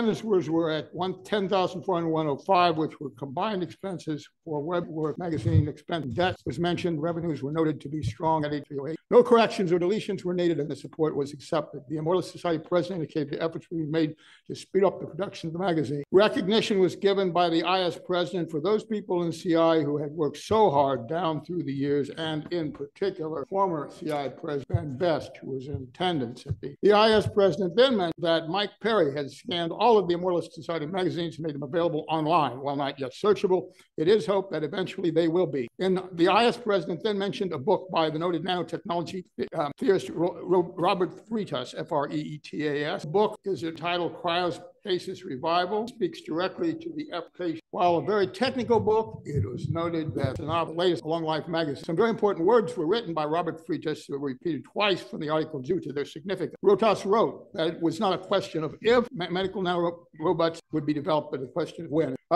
The Immortal Society president then indicated that while the road to medical nanorobot would no doubt be a circuitous one, the effort to do so showed that Robert Ettinger was right. And he wrote his book. He was right down through the years, and he is even more right today. The old business was then asked for by the president. There was none. New business was asked by the president. There was none. The election of officers then occurred, with existing officers reelected for another term upon a motion by and a vote. The meeting was then adjourned. Corrections, deletions. I want to vacate, some speed things up. Old business, new business. All right, come to the election of officers. I'm the president, deputy vice president. Royce the secretary, Leone is the treasurer, and Stefan Beauregard is the one director at large. Any nomination? A motion, there a second? Second. All in favor, say aye. Opposed, no. Being the chair, the ayes have it. Chair would entertain a motion to adjourn. Yeah, Dennis said, let's get out of here. I'll just do it in reverse. And my dear friend is second that. All in favor, say aye. Opposed, no. That's it, guys. Come back next year. We know where you live. I do want to ask Joe Kowalski has an after party meeting. I don't think he's had. No, not this year, but next year. Okay, as you guys, before you leave, food and there's boxes. You want to take food to go? You're welcome to do so. Otherwise, it'll just get thrown out.